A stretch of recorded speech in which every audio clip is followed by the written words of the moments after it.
Hello and welcome back to the Karma Stories podcast. I'm Rob and I hope you are having a wonderful day today. Today I have a special compilation for you of malicious compliance stories that you can put on while you're driving or working or even when you go to bed. The Karma Stories podcast is published to all major podcasting platforms, and you can also read along on YouTube under our @Karma Stories podcast handle. This compilation is sponsored by my 3D printing website. Visit dangly3d.com where you can get your very own 3D printed Karmen Chameleon Karma Stories channel mascot. And yes, it comes complete with those cookies that I've been bribing you with for subscribing for years now. Check it out at dangly3d.com, link in the description of this video and podcast. Alright, on to the compilation, let's jump right in. This story comes to us from Petite Peach Pep. I should talk to HR about leave if I'm legitimately having trouble at work 1 week before my due date. Sure thing, boss. This happened last year. I, female 31, was 1 week away from my due date and was working full-time in a school administration position.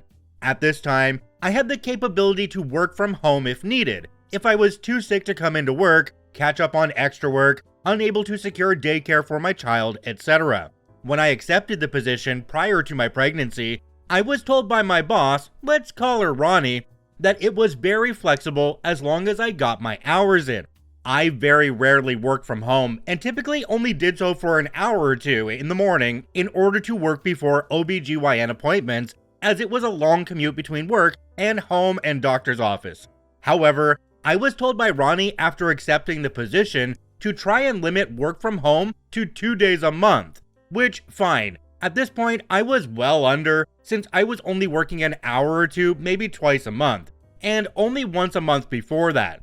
Being so close to my due date, I was experiencing physical hardships that made working on site more and more difficult, such as dizzy spells, a pulled tendon in my foot, and severe back pain. I was also scared of potentially going into labor while at work, with it being so far away from the hospital my OBGYN delivers at. To top it all off, my coworkers started asking more invasive questions about my pregnancy that made me uncomfortable. All in all, it was not a fun time. I explained all of this in an email to Ronnie and asked for her permission to almost exclusively work from home up until I go into labor. I said I thought it would be a reasonable accommodation and I work really well from home. Ronnie responded a couple days later denying my request to work from home at all and said I needed to be there since we would be starting some of our busiest work in a couple months, which I would be gone for on maternity leave anyways, so I'm not sure why she brought it up. But I could talk to HR about leave options if I am truly having trouble working. By the way, it is illegal in my state to require an employee to take leave if there is a reasonable accommodation that can be made instead. Cue malicious compliance. I immediately went to HR and did just that. We talked about options and found out I could start my leave the very next day and still be paid state mandatory leave pay for the extra time. I informed Ronnie that I would be out starting the next day as I needed to take care of myself. She said, I understand you need to do what's best for you, but you need to understand that I need to do what's best for the team. So yeah, everything I normally managed basically went to crap in my absence, as the other people on the team weren't qualified to do the work and kept taking time off leading up to my due date instead of learning the basics while I was still there to teach them. I left detailed procedure notes and workflow lists, but later I found out Ronnie had to pick up all the extra work and a lot of it never got done since she didn't have time. But it was best for the team, right boss? Jumping down to the comment section on this one, we have one from a user called Pizza Lover. It says, sucks to suck. Good for you, OP. I'm glad you got some well-deserved paid time off to rest before the baby got here. OP responded and said, thank you. It ended up being extremely valuable time off for sure. For 2 weeks, then we had to induce. Laugh out loud. Another commenter down below called Frozen Flame 101 said, wait, you were expecting to be working 1 week before your due date? Is this normal where you are? I swear people here normally start pregnancy leave 3 to 4 weeks ahead of their due date. In part, I'm sure, because going into labor at work sounds like a great way to generate avoidable paperwork. OP responded and said, "Federally, we have 12 weeks unpaid leave.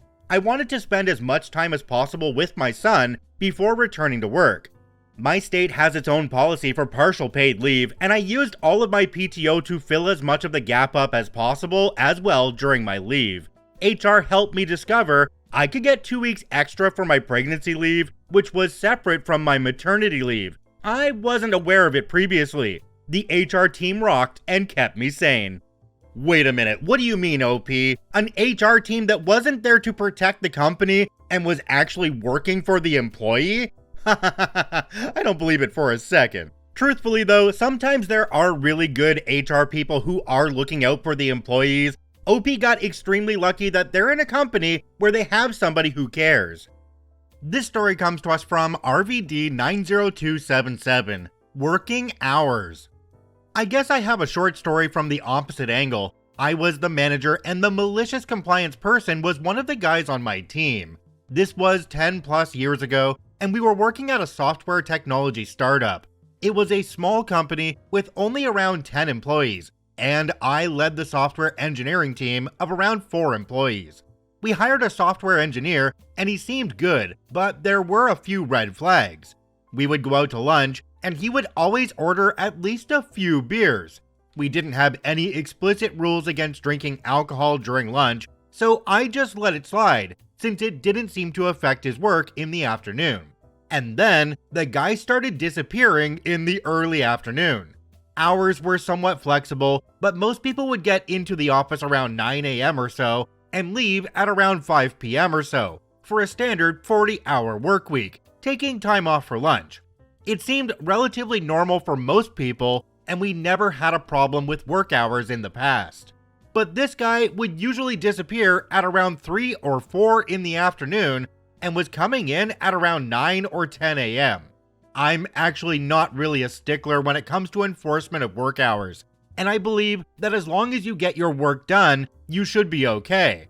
But as a startup, there was always stuff to do, and there was always a backlog of things to develop, etc. As a small team, we didn't have much redundancy, so guys would have questions for each other throughout the day, etc. It really did stand out as well, because since there were only 10 people in the company, the office space was pretty small. His absence was noticed by the CEO and other employees, etc. I asked him about his frequent early departures, and he just said that he had personal things to take care of sometimes, like doctor's appointments, dentist appointments, DMV to do something, etc. Just random errands. I told him that it's all good, and while we aren't tracking time by the minute or anything like that, we generally expect people to work roughly 40 hours a week, and hopefully that's not too unreasonable. I suggested that maybe if he has an appointment and needs to leave, say, 1 hour early, he can also choose to come in an hour earlier on that day. Or he can choose to work a little later, like an extra hour, on another day, to roughly make it up. He made some comments about how he's never worked at a company so strict before when it comes to work hours, and that all of the other places where he worked never had an issue, etc. And sure enough, the next day when I came into the office, I was told that when the office manager came to unlock and open the office, he said that the guy had been waiting at the front door since 4 AM sitting there in the staircase because he was told that he needs to come in early if he's going to leave early, and since he was planning to leave at lunch, he came in 5 hours early. He gave notice shortly after that saying how unreasonable and strict we are, and he was gone a few weeks later. Maybe I was in the wrong here, but still seemed a bit odd at the time.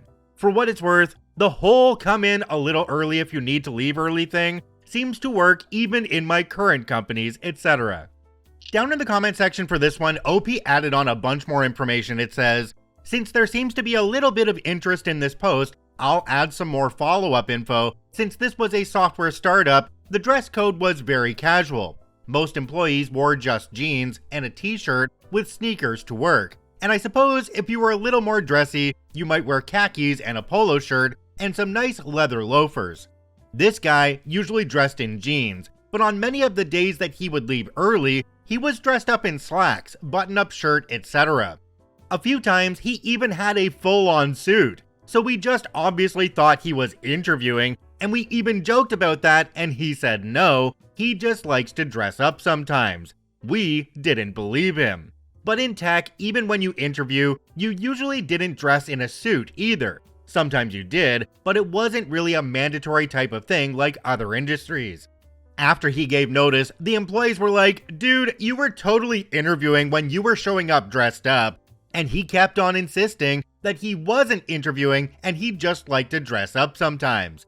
But since we were a startup without any redundancy, our CEO actually was not happy when he gave notice. CEO told me, I talked to him and offered him a raise to stay, and he gave me his word that he'd think about it for a week before making any final decisions. So I think he's probably going to stay.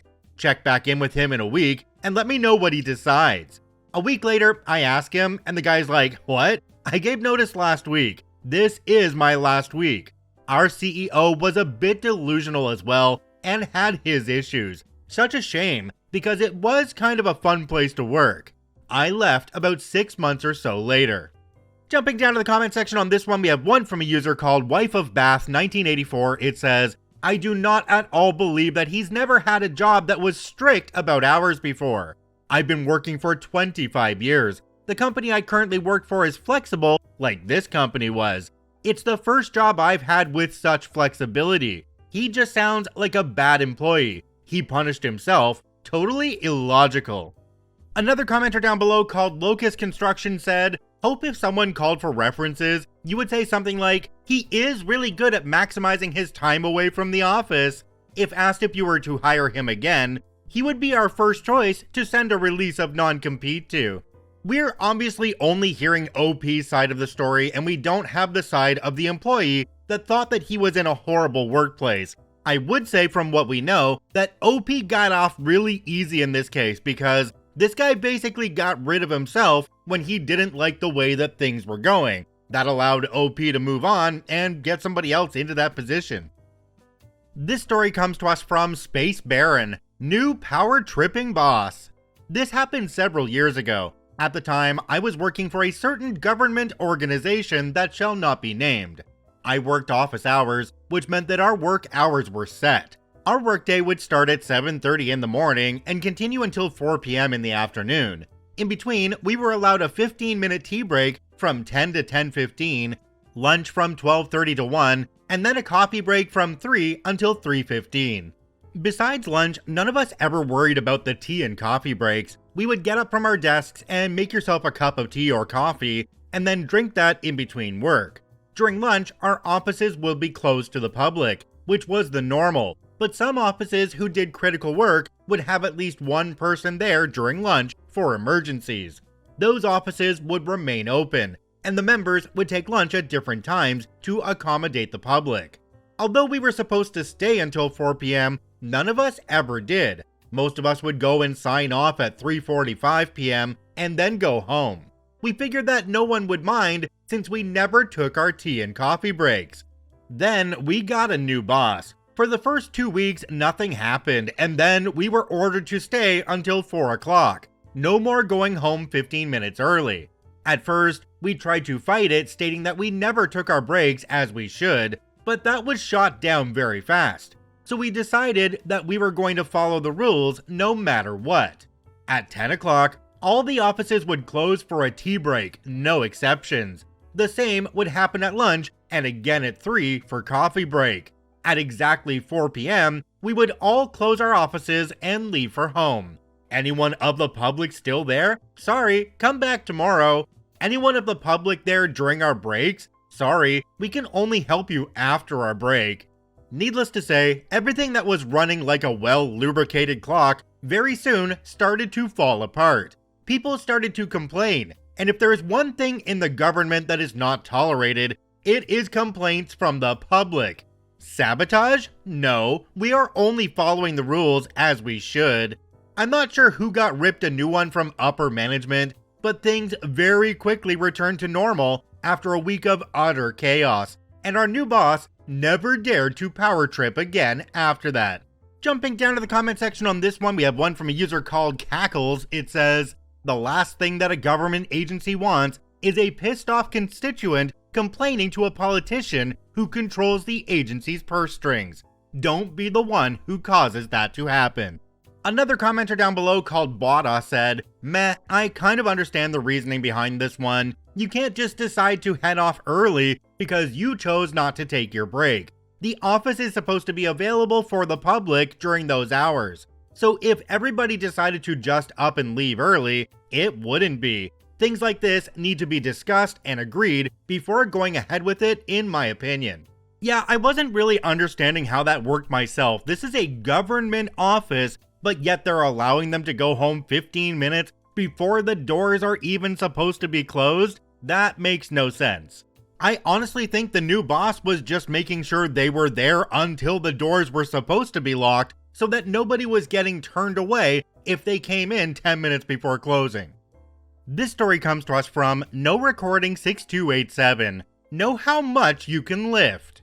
Back in high school during my freshman year, I was on the football team. For my high school, if you were on the football team, you were required to have one weightlifting class, fall semester, per year, since the weightlifting coach was the football coach and he could put you on a specialized training separate from the other students in the class. I normally train with one of my defensive end buddies since we lifted relatively close to each other, so most workouts we wouldn't have to change the weights after each set, and we could take a reasonable break between sets. One guy on the team, a backup cornerback, was usually way too cocky for his own good, always trying to show up his teammates. It's also important to note that he was about 50 pounds lighter than us and didn't do hardly any lifting. So one day, me and defensive end were going for our 1 rep max squats. I think at the time, we had about 225 on the bar. Cornerback walks over with a smug look on his face that had "I'm better than you" written all over it. He told us that it looked easy and that he could lift it no sweat. We told him it's definitely heavier than anything we've seen him lift. His confidence didn't falter though, he doubled down on his stance. Then he says to let him get one in. I look to defensive end. Defensive end looks at me. Okay, fine, go ahead. Do you want spotters? Nah, this is easy, I don't need your help. I look at defensive end. Defensive end looks at me. We took a step back and watched. To his credit, he was at least able to get it up off of the hooks and onto his shoulders. His legs were shaking though. He clearly was struggling, but he had very clearly said he could do it and he didn't want any help. So we didn't help him. Cornerback squat and didn't get back up. If there weren't guards to save him, he definitely would have been stuck there for a bit because defensive end and I were ready to not help him at all. Cornerback walked away embarrassed, and coach, who was apparently behind us when this whole thing happened, just laughed and told us, well, funny, to not do that again. Coach referenced that moment several times during the season, and thankfully cornerback was a good sport about it all. We were cool for the rest of the season. OP added a really quick edit at the bottom. It says, edit to clarify, Coach made it an unbreakable rule that no matter if you have spotters or not, you would always squat with bumper safeties under you. So when he squatted and got himself stuck, all he had to do was let go of the bar and roll forward. No need to wait for someone to help you, especially since the weight could be really heavy.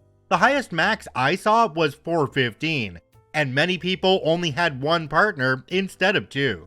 There are so many videos of gym fails online where you see people go down and almost break their necks with the weights coming down on top of them because hardly anybody uses the safety features that are on their gym equipment, which is incredibly dumb because you're going to get seriously injured if you don't and something goes wrong.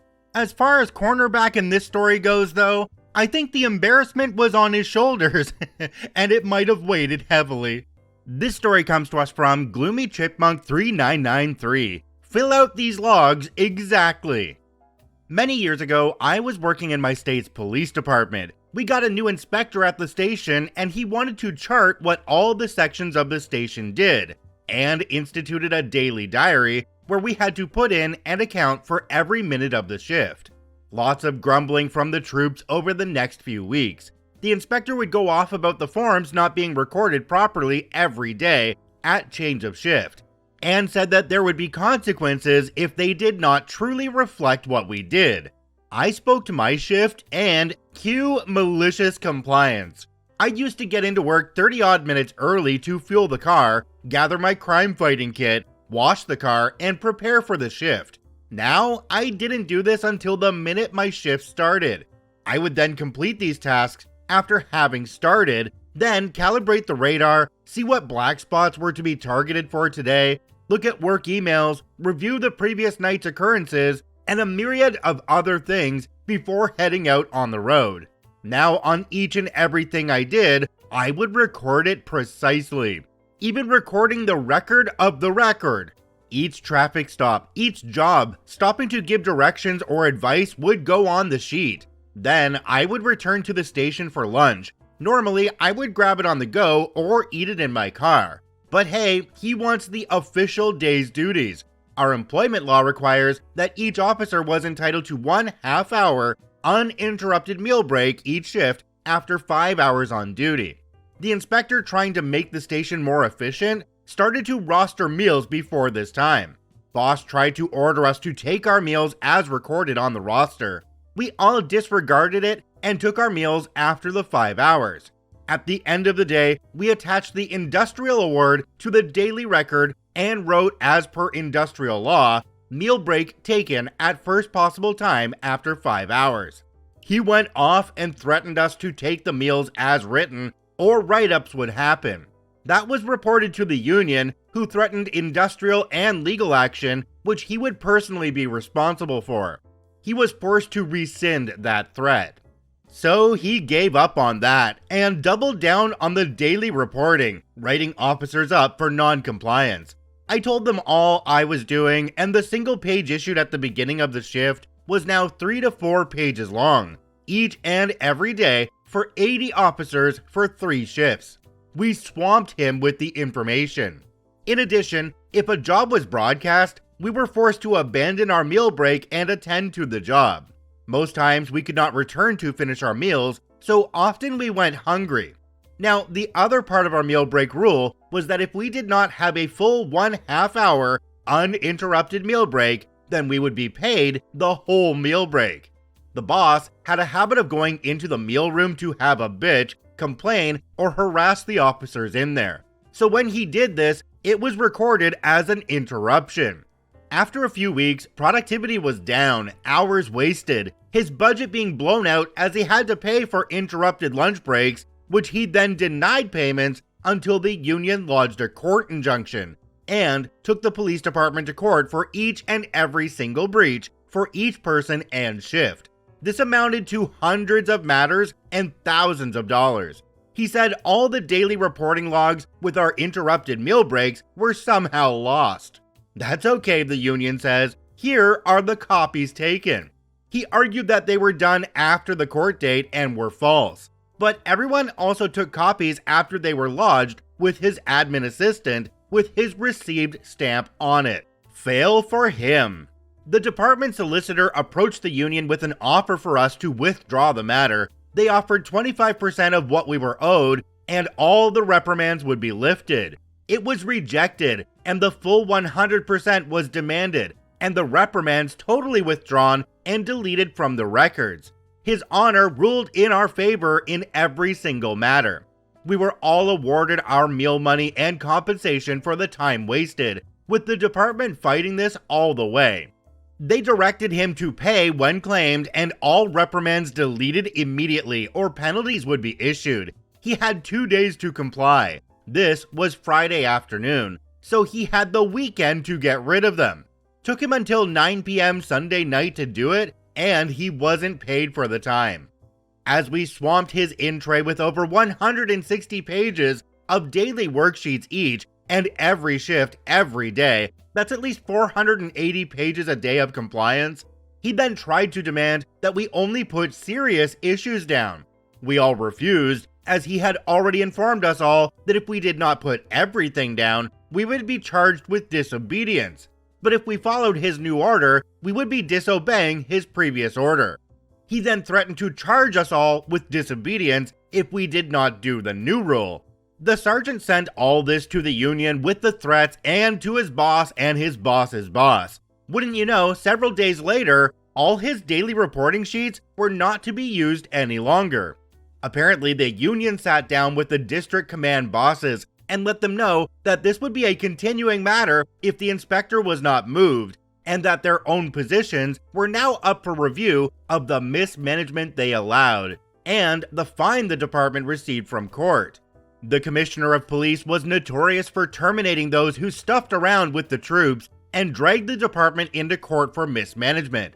They had already been embarrassed in court, had the police department received court costs and fined for the breaches, and could see another court appearance looming, and saw the damage he was doing to the station, and promptly transferred him to the district office where he could not supervise anyone. His contract was not renewed 8 months later, and he left the department. Those who had known the inspector say he had no idea what problems he caused, and was just trying to make the organization more efficient. When they told him how much he made things worse, he just said that the troops never minded missing lunch or eating in the cars before.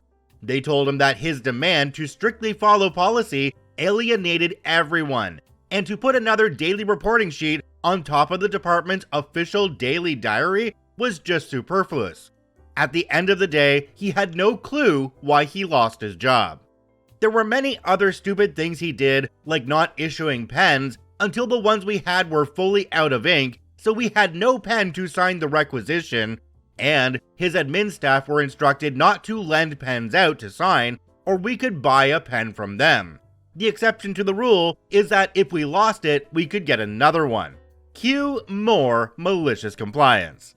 Jumping down to the comment section on this one, we have one from a user called OneLessDay517. It says, I would not be able to resist the urge to lose minimum 3 pens a day, and have to drive back to the station every single time for a new one.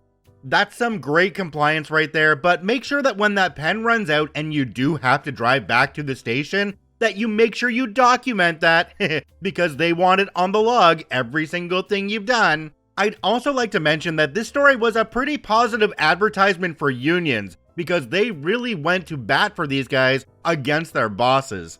It's crazy how micromanagement and lack of understanding can lead to complete chaos. This story comes to us from Kitty Migu. Stop omitting useless, unnecessary information from the customer. You got it, boss. This happened 3 years ago. Back in my old job, I used to work in a call center as an agent. My very first time working in a call center. Our company valued and monitored call time, so we were told to handle calls quickly, around 3 to 5 minutes per call, so we could assist more customers. After my training and nesting, they introduced me to the production floor. Early on, I noticed an easy way to handle calls fast. I would read the disclaimers and fine print, but the customers would just always brush me off, or make me skip it, or just not really care at all. So I decided to provide them an option to listen to me, or just skip it entirely. I did that, and in my first month working in the production floor, I was praised for only having 3 to 4 minutes average call time, handling 60 to 70 customers per day. I kept on doing this method for 2 more months.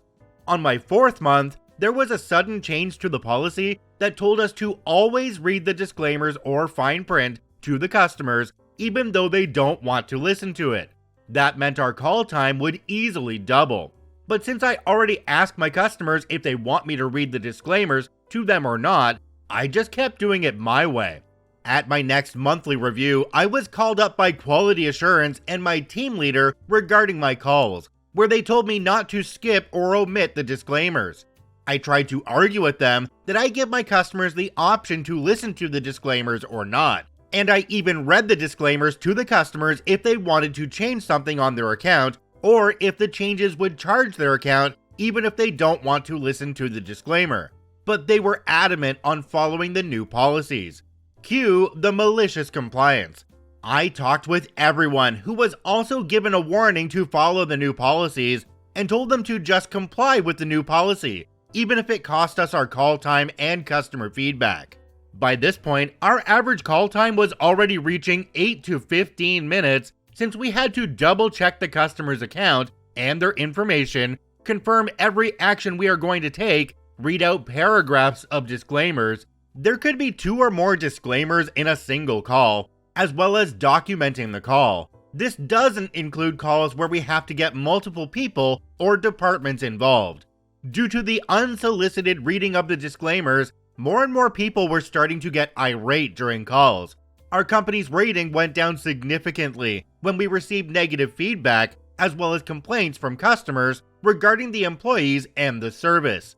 I think this cost our company some money because many people at our office were laid off. Around this time, I found a better company with better pay, so I left.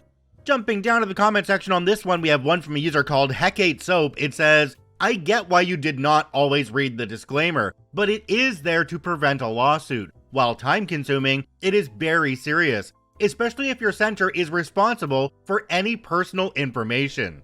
Okay, I completely understand that those disclaimers are there for a reason, but maybe some of those disclaimers could be an automated thing that the actual agents don't have to read. If there's one that the agents have to do on every call, then it should be pre-recorded and unskippable before they even get to an agent. But let's be honest about OP in this story, they're just being negligent about their job. It's not really malicious compliance, it's doing something that could get the company in a lot of trouble by not reading the disclaimers to the customers. This story comes to us from Freckles42, Side Rule Loophole. When I was in high school 25 years ago, ouch, I had the same math teacher for both junior and senior year. She was a hard butt and a riot. She liked that I was good in math. She did not like that I did not give a crap, study, or do my homework for math class. I still got A's on my tests and quizzes, which were the vast majority of our grades. I had, in fact, done the math and realized I could go all year without doing any homework and still get an A, so long as I participated in class regularly. Anyway, one of the rules for our math tests was that we were normally permitted to use a freshly wiped TI-83 calculator. However, for some of our tests, she warned us that we were not going to be permitted to use any kind of electronic calculator for the test. She gave us a sheet with the instructions for the test, what was being tested, etc. I heard that, immediately spotted a loophole, and heard a challenge being issued. Went home and asked my father, an attorney so a fan of Malicious Compliance, if he could show me how to use his scientific slide rule. It was the same make and brand that NASA used on the Mercury and Apollo missions, so highly accurate, and he had it because he went to a prestigious tech school, think MIT quality. Once I had the hang of it, I happily brought it to class for the test a few days later. I sat in the front row, assigned seating, so she saw it immediately. Freckles42, no calculators on this test.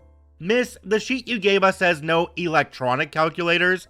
I handed her the sheet she'd given us at the beginning of the week. A long silence. Do you know how to actually use that? Yes, ma'am. A sigh. She asked me to demonstrate with a quick equation. I did just fine, and she finally shrugged and said I'd still have to show my work. I would have had to anyway, but it was good to be able to confirm my answers were correct, which was the entire point for me, really. Next test said, no calculators besides your brains and your fingers are allowed to be used on this test. I'm guessing she didn't want someone to turn up with an abacus. I love malicious compliance stories where the person it's being pulled on actually embraces it in the end. The math teacher here was probably frustrated with you, OP, but a part of them was going, that's actually kind of impressive.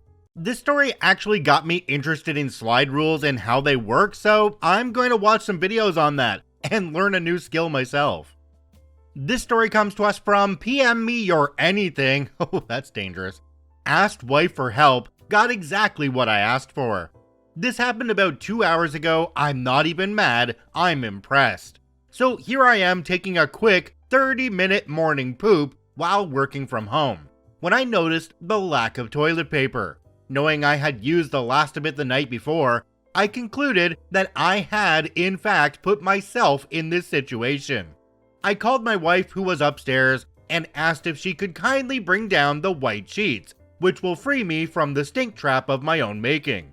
The exact words I used were, "I don't care if it's even half a roll, I just need something." Several excruciating minutes went by. You know the time when you've finished with everything you wanted to watch or read on your phone, and you're just sitting there with a crappy bum? This was made even worse because I couldn't hear her moving around to bring me the toilet paper. Then my wife appeared. She had a smile on her face.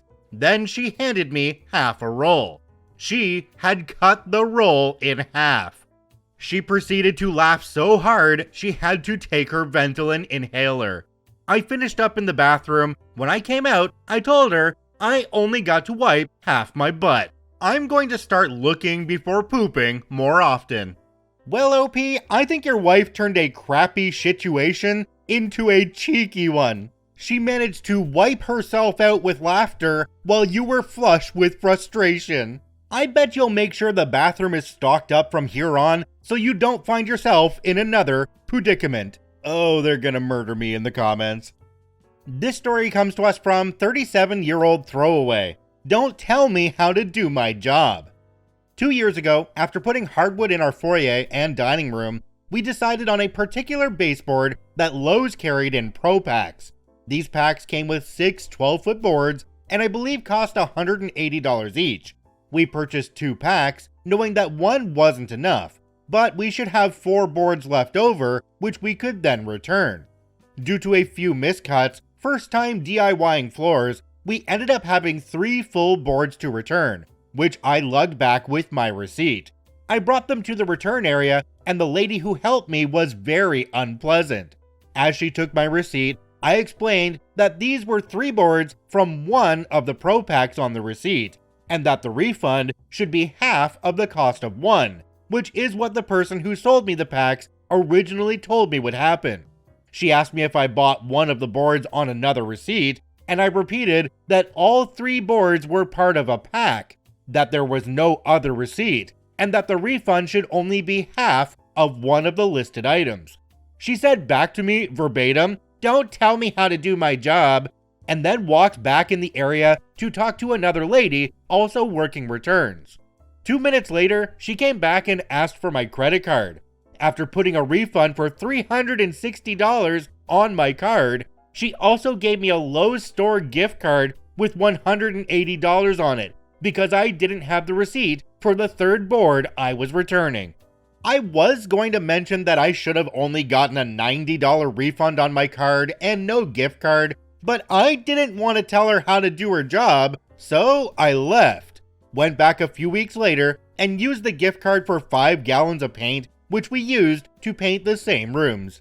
I'm guessing that much of a mistake from a cashier is enough to get them fired pretty quickly. But with an attitude like that, especially towards a customer who's trying to save them money, maybe it was deserved.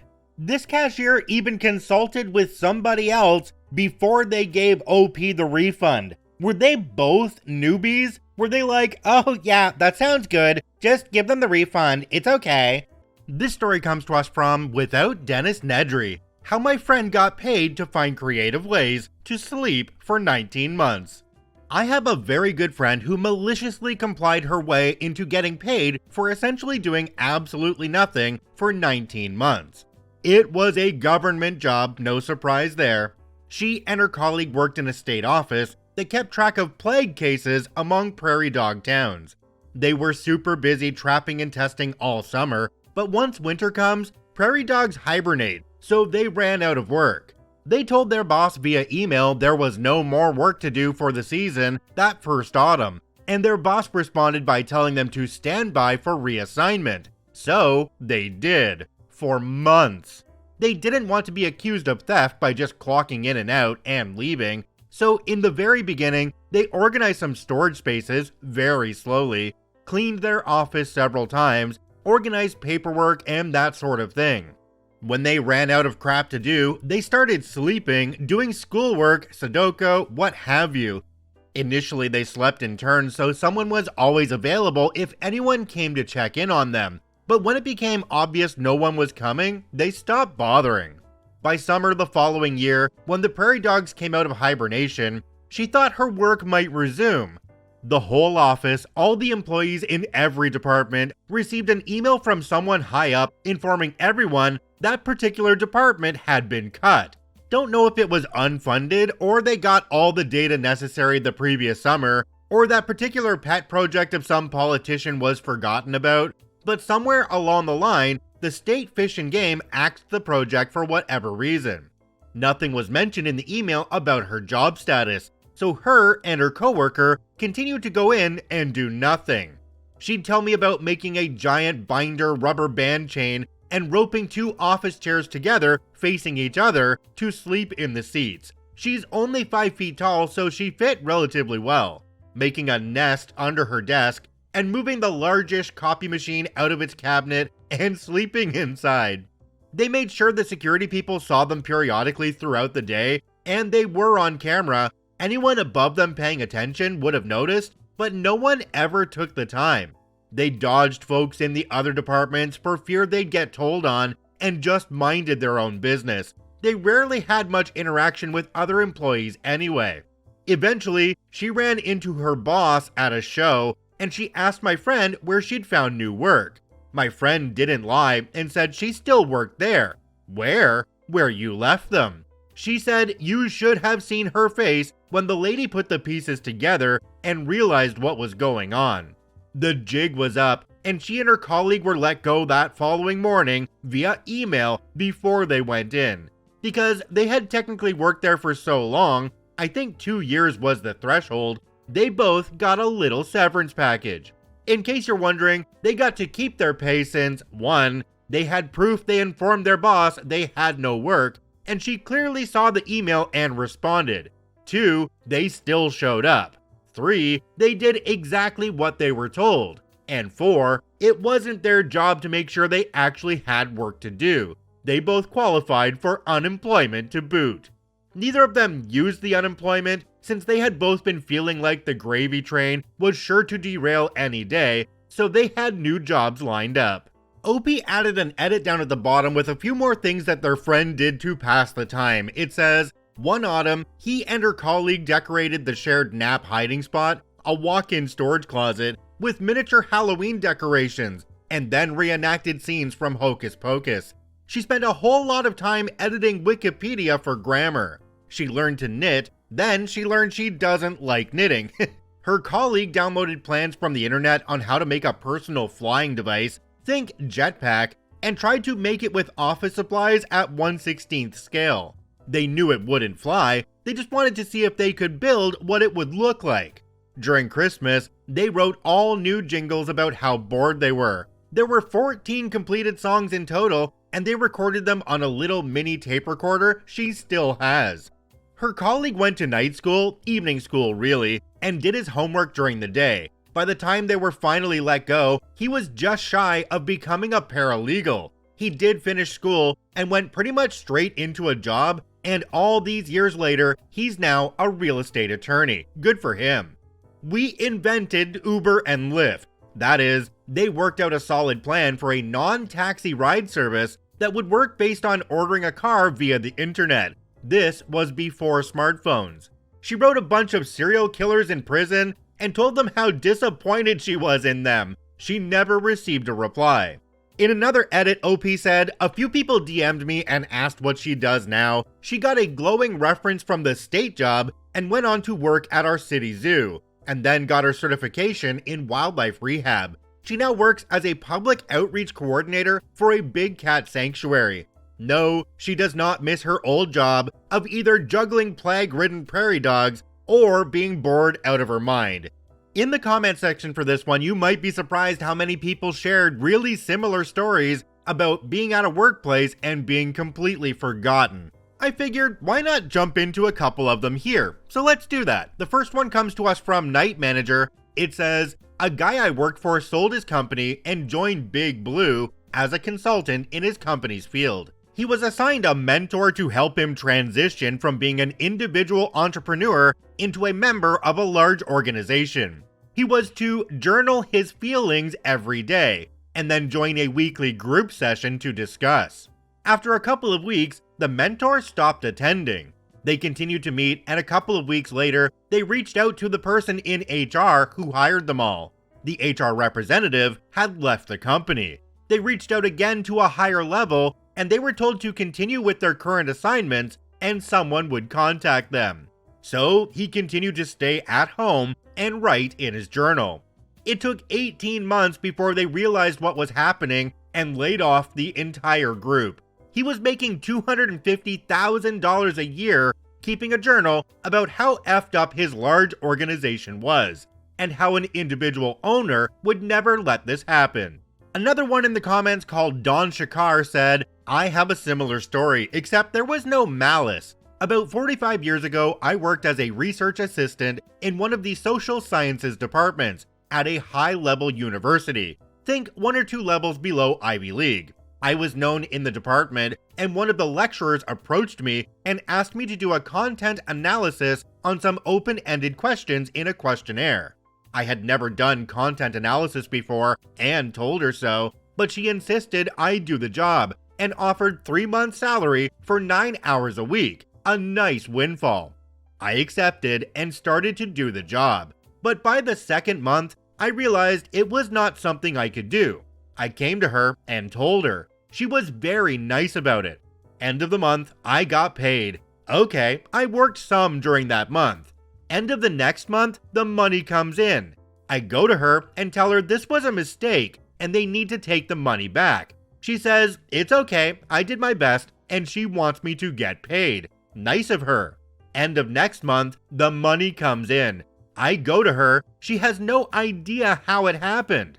I go to the office responsible for grants, and I get the story. They have a certain discretionary budget for research. If they don't use it up, next year the budget will be cut. So, since I'm known as a good worker, they decided to throw it my way. I ended up getting 9 months' salary for a month and a half's work.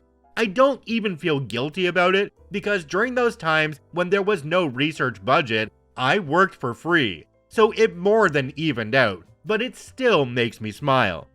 Another commenter called The Real Tinfoil 666 said, "My brother had a friend who kind of did the exact opposite.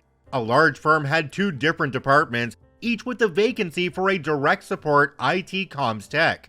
These roles were to be managed and funded by each department, because the actual IT department tended to deploy their staff the way they wanted rather than in the interest of the departments.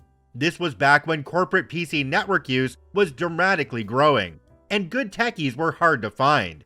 They decided to have common interviews for the 2 openings, but separate vetting and hiring. They each had completely separate managers, budgets, etc. Both departments were in the same building, on separate floors, but much of the IT and phone infrastructure was in the basement. You can probably see where this is going. Both departments offered him a job.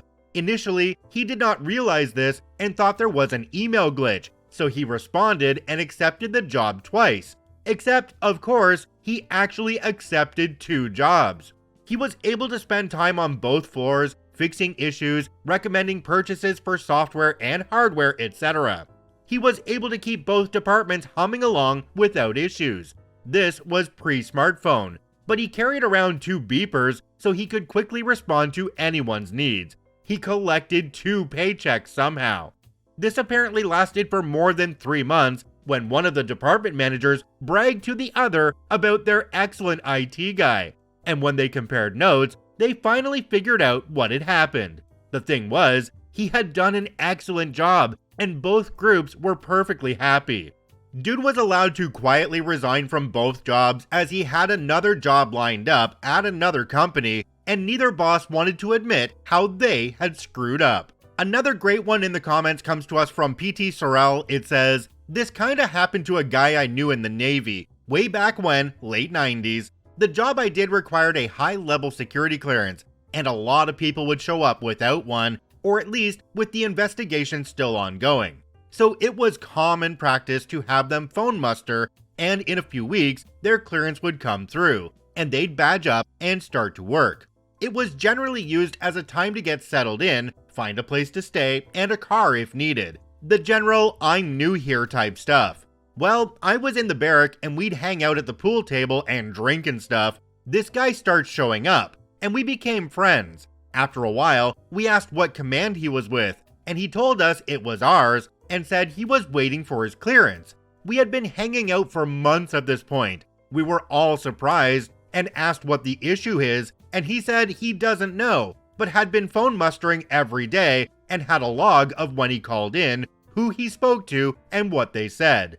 This was based on advice he'd gotten from someone else early on. Months go by, a year, 16 months, still nothing. This kid was being paid to hang out at the barracks and drink and learn to play the guitar. He actually got pretty good after a while.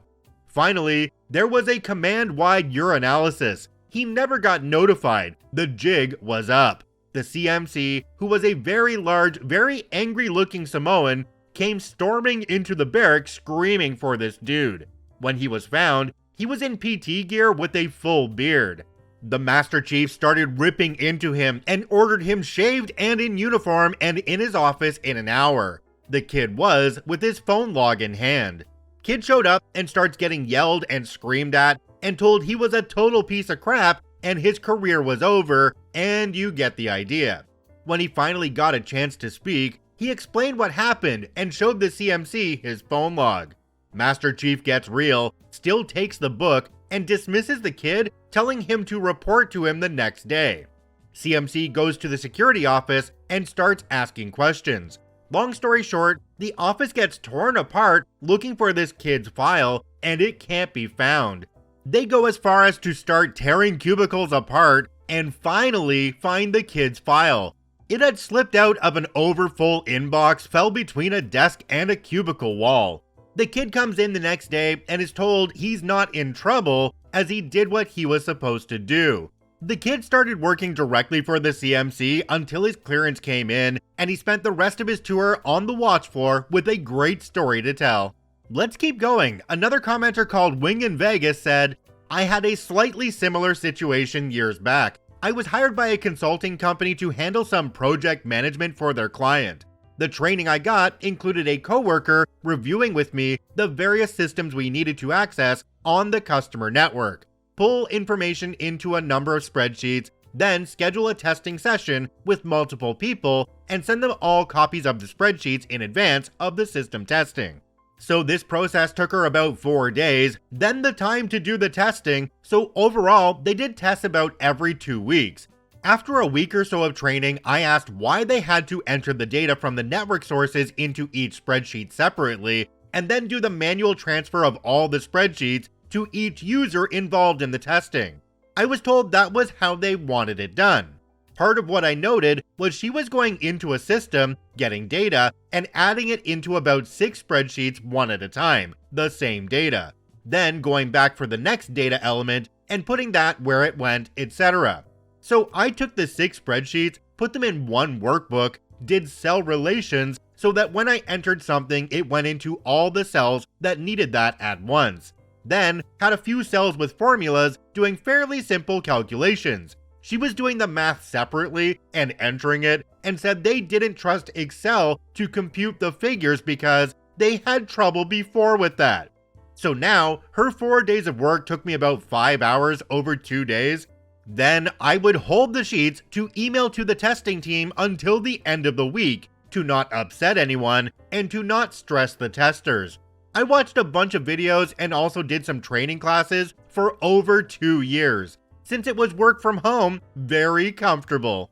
Another commenter down below called El Celdo said, I kinda got lost after a merger. I was the expert go-to guy for software they were dropping, so my expertise wasn't needed, aside from a couple people who may have questions, since the software account manager stopped taking our calls once they found out we were dropping them.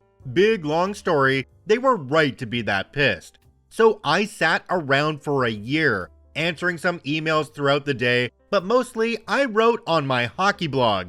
Then the day they shut it down came, and I got let go with 13 months severance, full pay and benefits for 13 months, or until I found a new job. Then I got a payout of the rest of the money.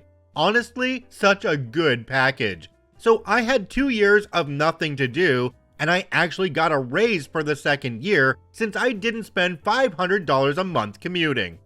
Do we keep going on these? I think we do. We have another comment from a user called Ola Gori. It says, 20 years ago, I used to work for a huge telecom company that was previously a public service and got privatized. Many employees were actually civil service officers with very specialized skills. They had a secure position for life, and it is impossible to fire them. With their skill set obsolete, they received some training, but managed to get transferred from department to department without actually achieving anything. The only thing they had to do is show up at work and be willing to work. Out of frustration because they caused more issues than actually producing anything of value, most of them were told to stay home until further notice. I was hired to work in a new department for internal recruitment. One of our main goals was to get them back into employment. We had a certain quota to fulfill to justify our existence, so we hired some of those people for our own department. One lady was in her late 50s, and all she had done in the past 5 years was planning and planting her new garden. She was actually quite relieved to have finally something worthwhile to do.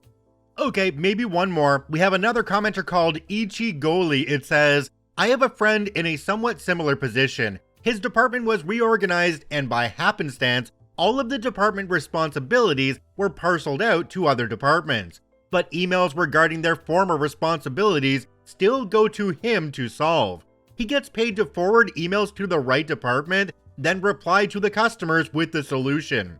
He's basically a server relay, but the big boss sees he's coordinating and sending out a lot of emails, so assumes he is super vital and treats him like the golden boy when in reality, if they just updated the staff directory, his job would evaporate. He can only appear that productive because he isn't actually doing anything.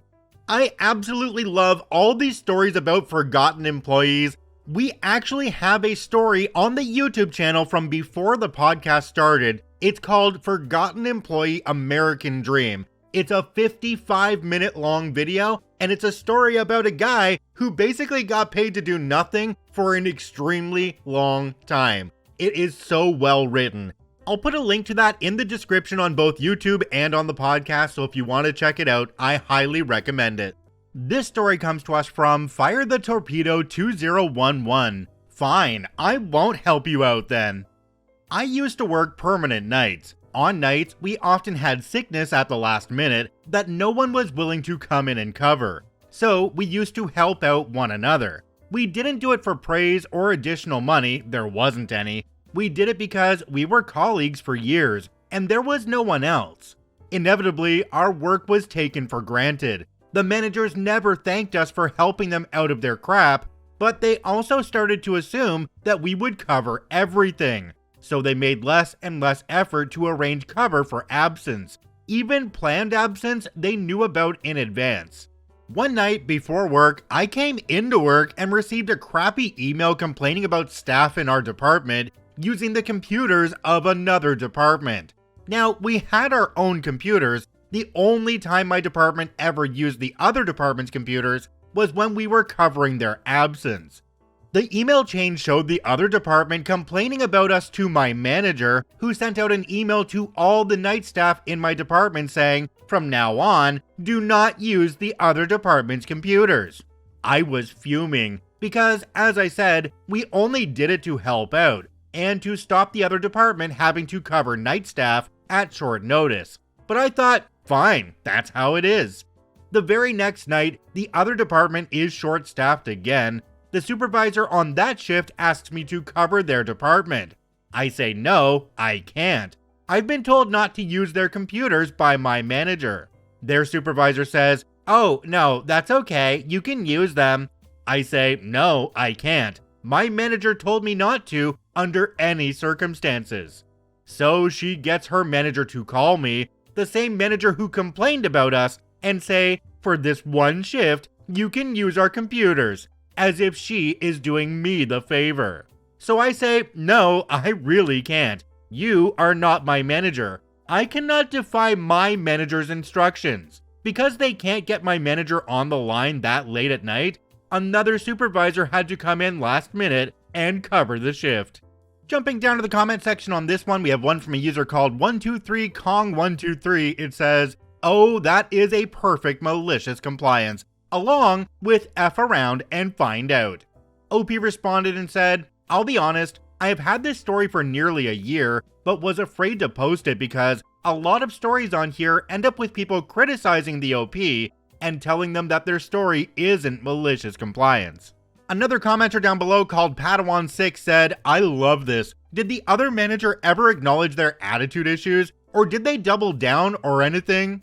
OP responded to this one and said, "They actually got my manager's manager's manager, who was the manager of the manager from the other department. I know, right? So many managers. To call me the next day. He seemed bewildered by the whole thing and told me I was fine to help them. He knew I'd been doing it for years. It immediately became obvious that he had not been told the whole story and had been told that, basically, I was being awkward for no reason. I explained to him that I had no problem helping anyone, but that they were the ones being rude and ungrateful, and it had come back to bite them in the butt. To be honest, I had a new job by then and was waiting for a start date. If this wasn't the case, I probably would have caved and just covered the shift. But I knew I was leaving, and I wanted to show them one of the reasons why. I worked there for 11 years and put up with so much stupidity from all these effing managers for so many years. Sad to put so many years into a job and leave it so miserable though. This shows why a good boss should always listen to both sides of a problem. If one worker complains about another worker, it's important to ask the second worker why they're doing what they're doing before deciding what to do. Otherwise, you might accidentally mess up something important that you didn't know about. This story comes to us from Crazy Gay for Hire. Piercings not allowed. I, 35 male, used to work at a hardware store that rhymes with blows. About 10 years ago, I was a sales associate out on the floor. One day, I decided to get my industrials pierced because, as I knew the policy, I noted the front end and a few managers had piercings that did not fit the policy, so I thought it was a bit lax. After I got the piercings, I got wrote up for not following policy. So I researched the policy and purchased a blows beanie so I could meet all dress codes while covering them up. I still got wrote up and I started disputing with HR about it because they were covered and I was following policy, even though they were ignoring policy on the front end and allowing them to have face piercings. After a few weeks of fighting it, it ended up going to HR outside of the store. District HR calls me in for a meeting with a few store managers and the local HR. HR and managers inform me that even though they are covered, blows still has a no piercing above a certain amount, location, or size policy, even though they can't see them, and I need to get rid of them because they say it's a safety hazard. In comes my compliance questions. I ask how they know I'm wearing and breaking policy if they cannot see them. They say they have the right to ask me to take off the beanie if they think I have them in, and that they notice them in my ears when I'm walking into my shift. I repeat with a slightly different question. So does that mean you're going to make me whip my pecker out every shift to make sure I don't have my pecker piercing in? Are you going to make everyone take off shirts to verify no one's wearing nipple piercings? HR started backtracking really fast. I really don't have a pecker piercing or nipple piercing, but they didn't know that. After questioning the policy and arguing, they couldn't enforce what they couldn't see without harassing people to fit their policy. HR ended up dropping all write-ups, and 2 weeks later, Blows changed the piercing policy to allow more piercing options and dyed hair. I'd like to think I helped with that policy change. Jumping down to the comment section on this one, there's one from a user called Hey Naughty Naughty Anonymous. It says, "What was their response when you pointed out all the other people with forbidden piercings?" OP responded and said, "They told me they didn't notice them on others and would start looking into it more. Yet when they did confront one of the others during the situation, it was always a verbal warning only." Another commenter down below called Apprehensive Yak 2598 said, "I so wish I could have seen their faces when you asked them about pecker piercings." OP responded and said, "It was a lot of jaws dropped and wide eyes. I don't think I'll ever forget the looks, haha. Alright, I'm assuming some of you out there have no idea what an industrial piercing is, cause I didn't and I had to look it up. So Wikipedia says, an industrial piercing is any ear piercing that consists of two pierced holes connected with a single piece of jewelry. These piercings typically consist of a double perforation of the upper ear cartilage specifically. I guess we learn something new every day. I don't know, I think banning tattoos and piercing nowadays is pretty silly. I've got tattoos myself, but they are covered up, but I can understand the appeal of them to some people. When you go into a place now and you see that an employee is tattooed or pierced, you feel like the place is more open and accepting of people. This story comes to us from Pimmel. Manager threatens to write me up with a salary deduction if I won't give a doctor's note for asking my excess hours just because I am sick. So I, 30 female, have been working with this company for 3 years already. I work retail and our managers are always micromanaging and will write us up each time we even just breathe. Just kidding. But you can tell that's how they are up our nose all the time. Especially, I was once written up for eating during my lunch break in our shop. That's for another story. Now, on to the original story. My days off are scheduled every Thursday, and I was already feeling ill days before my day off. I had waited until my day off to rest and hoped I could feel better. But when the end of my day off comes, I still feel sick. So I inform my boss if I can use my excess hours and not come to work the next day since I am so sick. Just for context, our company never pays for our overtime, but expects us to work 12 hours of every day, and per day, they will give us 2 hours excess. And since I never requested until that particular day, I had racked up 120 excess hours overtime, which can be used for days off, etc. I had only requested a 1 day extra off, which would amount to 10 hours to be deducted from my long extra hours accumulated. But my boss threatens to write me up if I don't provide a doctor's note, and she informed me that even if I will provide one, she won't deduct it to my hours.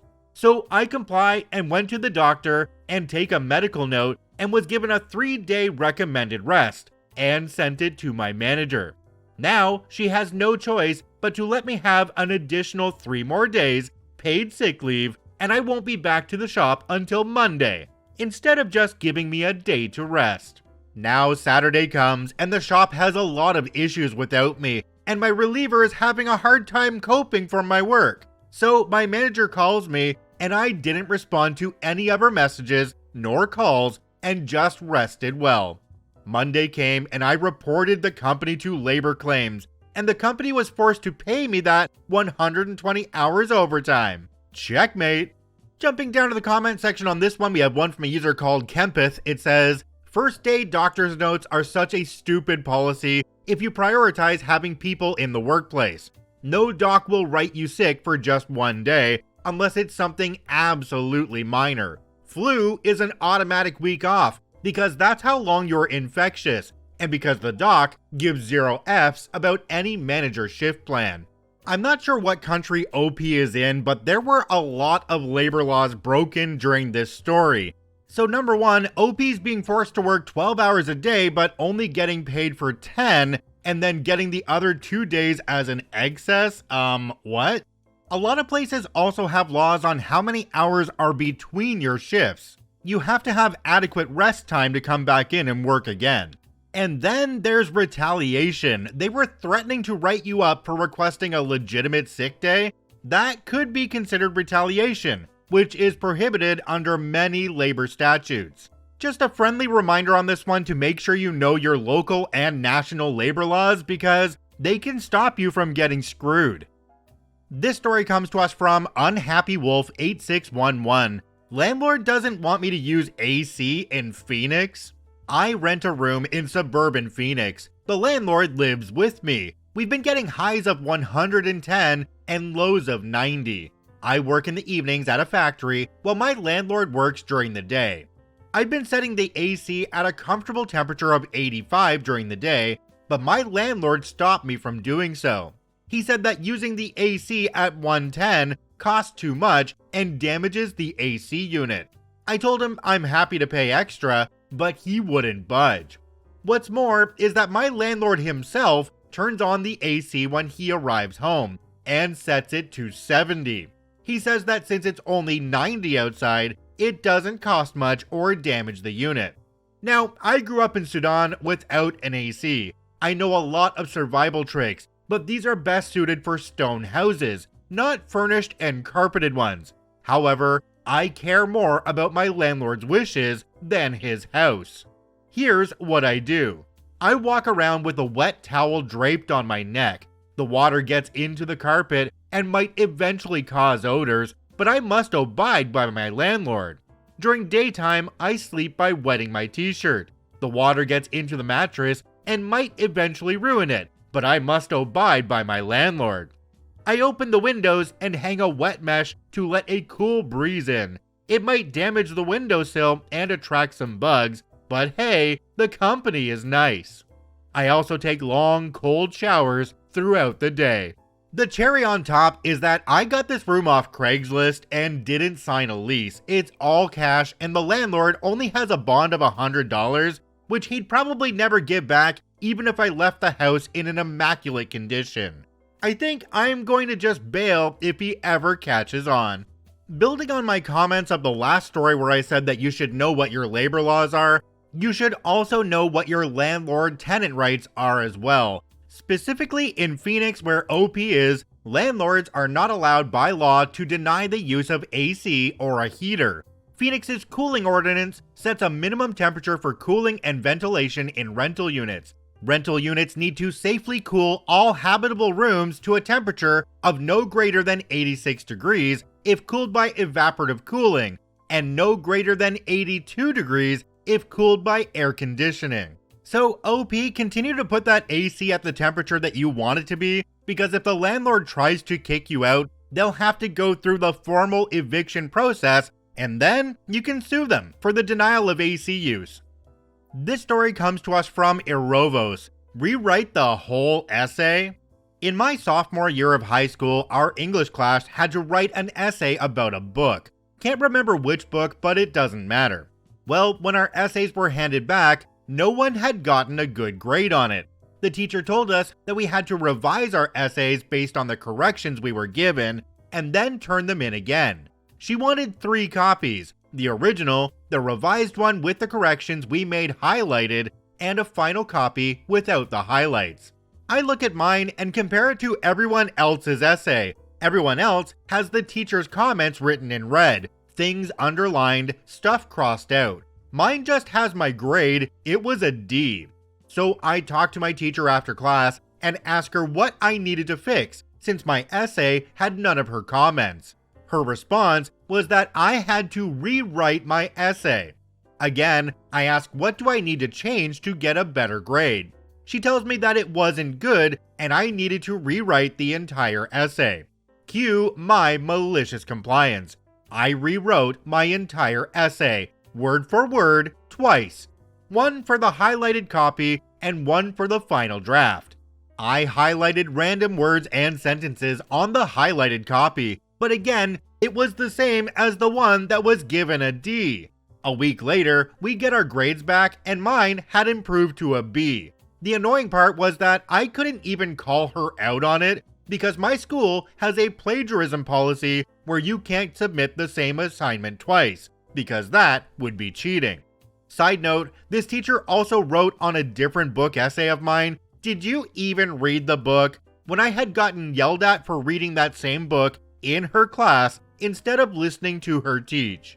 Jumping down to the comment section on this one, we have one from a user called ParticularCar8520. It says, "You should have highlighted the whole essay from beginning to end. You should call her out on it. Plagiarism is a BS reason, and you could have argued against the school too." Yeah, I'm thinking that this teacher didn't even read it. In fact, I don't think this teacher read it either time that it was submitted. I'm pretty sure they just have it out for OP for some reason, and OP found a way to get around it. This story comes to us from Admirable Pause 4774. I said I can't work there. So I'm not sure if this counts as malicious compliance, but I'll post here for now. At my previous job, I worked as a peer trainer. Essentially, I was required to do my assigned job to its full capacity while also teaching everything to the newbies straight off the street. Not only did I agree to do this, I had volunteered for it, so this isn't a story about overwork. I worked in a large room where there were 5 stations of machines all lined up in a row from one wall to the other. All stations do the exact same thing, just with their own bugs and hiccups. One wall wasn't even a wall, but a giant window that looked into the break room. I have major anxiety about being snuck up on or watched without my knowing, enough to cause sudden anxiety attacks that can last for hours or until I can remove myself from the room or building and sleep it off. I hate it, it's super inconvenient. Thankfully, this isn't an issue for the most part because since I know the triggers, I can avoid them or set up precautions, like sitting with my back to a wall. And my coworkers are usually understanding and don't sneak up on me. This window also proves to be a distraction for the trainees because they will try to look for and interact with their friends who are in the break room. I get that the job I was training them for was boring as heck, 12 hours long, and on the night shift, but we were working on large machines that needed to be watched at all times in case they jammed or broke, which was often. Thankfully, my station was the third one away from the window, so I could easily keep everything maintained. The problem was, as it always seems to be in these stories, when a new supervisor moved to our area of the building. He was put in charge of Station 1 and Station 2. I'm assigned to Station 3. And technically speaking, Station 1 was supposed to be the training station. I had previously made a verbal agreement with his predecessor and the training team that I could stay on number 3 because of the previous points. Without asking, or even giving me a heads up, I came back to work from a vacation day to find that I had already been reassigned to Section 1, despite the protests of my coworkers in my absence. Not to be that person, but there was a reason the training team was so willing to bend the rules for me. I was really good at my job. I was the go-to person to ask when something broke, and even maintenance couldn't fix it. I've been told by my own leads that they refused to let me transfer off their team without my insistence. So a sudden and unprompted transfer like this was commonly considered extremely rude and was usually used as a punishment. I figured that, as I had never met this new super before, I would just go talk to him and strike up the same deal as I had with all his predecessors for 4 years. I even had the lead for Station 1 come with me to confirm my case and act as a witness. She knew me well as an operator because I'd come over to help her fix her machines all the time. I quickly realized that he was not going to budge on the transfer, so I told him calmly that I was ready to quit being a trainer that day and to have the extra pay cut off immediately. It's not like I was going to lose my job and the trainer pay was less than $1 more an hour. I was doing this because I wanted to, not because I needed it. He was shocked. We eventually agreed that I'd finish training my current trainee in my area while he looked for someone else, and until my request to quit training made its way to payroll. Cool. Apparently, not cool. He came back 3 days later with no proof or paper, claiming that HR said I have no choice. This bothered me for a few reasons. First, he did not call me into a meeting for this. He, despite many warnings to him about my anxiety triggers, snuck up behind me with a group of supervisors to deliver the order. Second, none of the supervisors with him were actually ones in charge of me in any capacity. My lead, direct supervisor, or any of the training team that I was under were not there. I want to make this clear. This man was not my boss in any way. He was assigned to the training section, yes, but had no authority over the trainers as trainers. So if a trainer was operating on a different section, he had no authority. The third thing that bothered me was that instead of looking for a new person like he promised, he took the time to find a way to force me to do what he wanted. As soon as he and his group appeared out of nowhere to quite literally surround me and block me in, I could already feel that stupid fight or flight kick in. I could barely keep my brain together enough to actually register what they were telling me. I could only agree in hopes that it would get them to leave sooner, hoping that I might be able to calm myself down and get in control again. I really hate causing a scene. When they left, I went to break before I moved to Section 1. Finally, this is where the malicious compliance comes in. Despite my best efforts, I could not calm myself over break. So when I went back and moved to sit beside the giant window, the added anxiety of that hit me pretty hard, just like I had warned. So I decided that since this came with a full and repeated warning from my end, I wasn't going to do anything to mask the anxiety attack this time. I didn't have them often and usually do my best to minimize the burden they cause to the people around me. This results in a few silent tears and lots of fidgeting and a bit of pacing. This time, however, I just let it happen. We're talking rapid, frantic pacing, red-faced, and tears streaming down my cheeks, strained breathing, and digging my nails into my arms and hands. My poor trainee had no idea what was going on, and I was unable to teach her anything because I will go nonverbal when my anxiety acts up, which means I'm completely useless as a trainer. When my coworker got back from his break, a prior trainee of mine and an old sweetheart, he covered me so I could go home. After a few calls and texts to my leads and coworkers, I used up some PTO and didn't come back in until I was no longer officially a trainer and could transfer back to my area. That supervisor was fired a few weeks later due to multiple complaints on top of being caught in the act of effing a coworker inside the building. She got fired too, much to the joy of everyone else. She was a Karen and a suck-up, and yelled at two of my very young and nervous trainees for following orders she didn't understand. Honestly, they're a match made in hell, and I hope they ended up happily together so no one else would have to suffer their attention.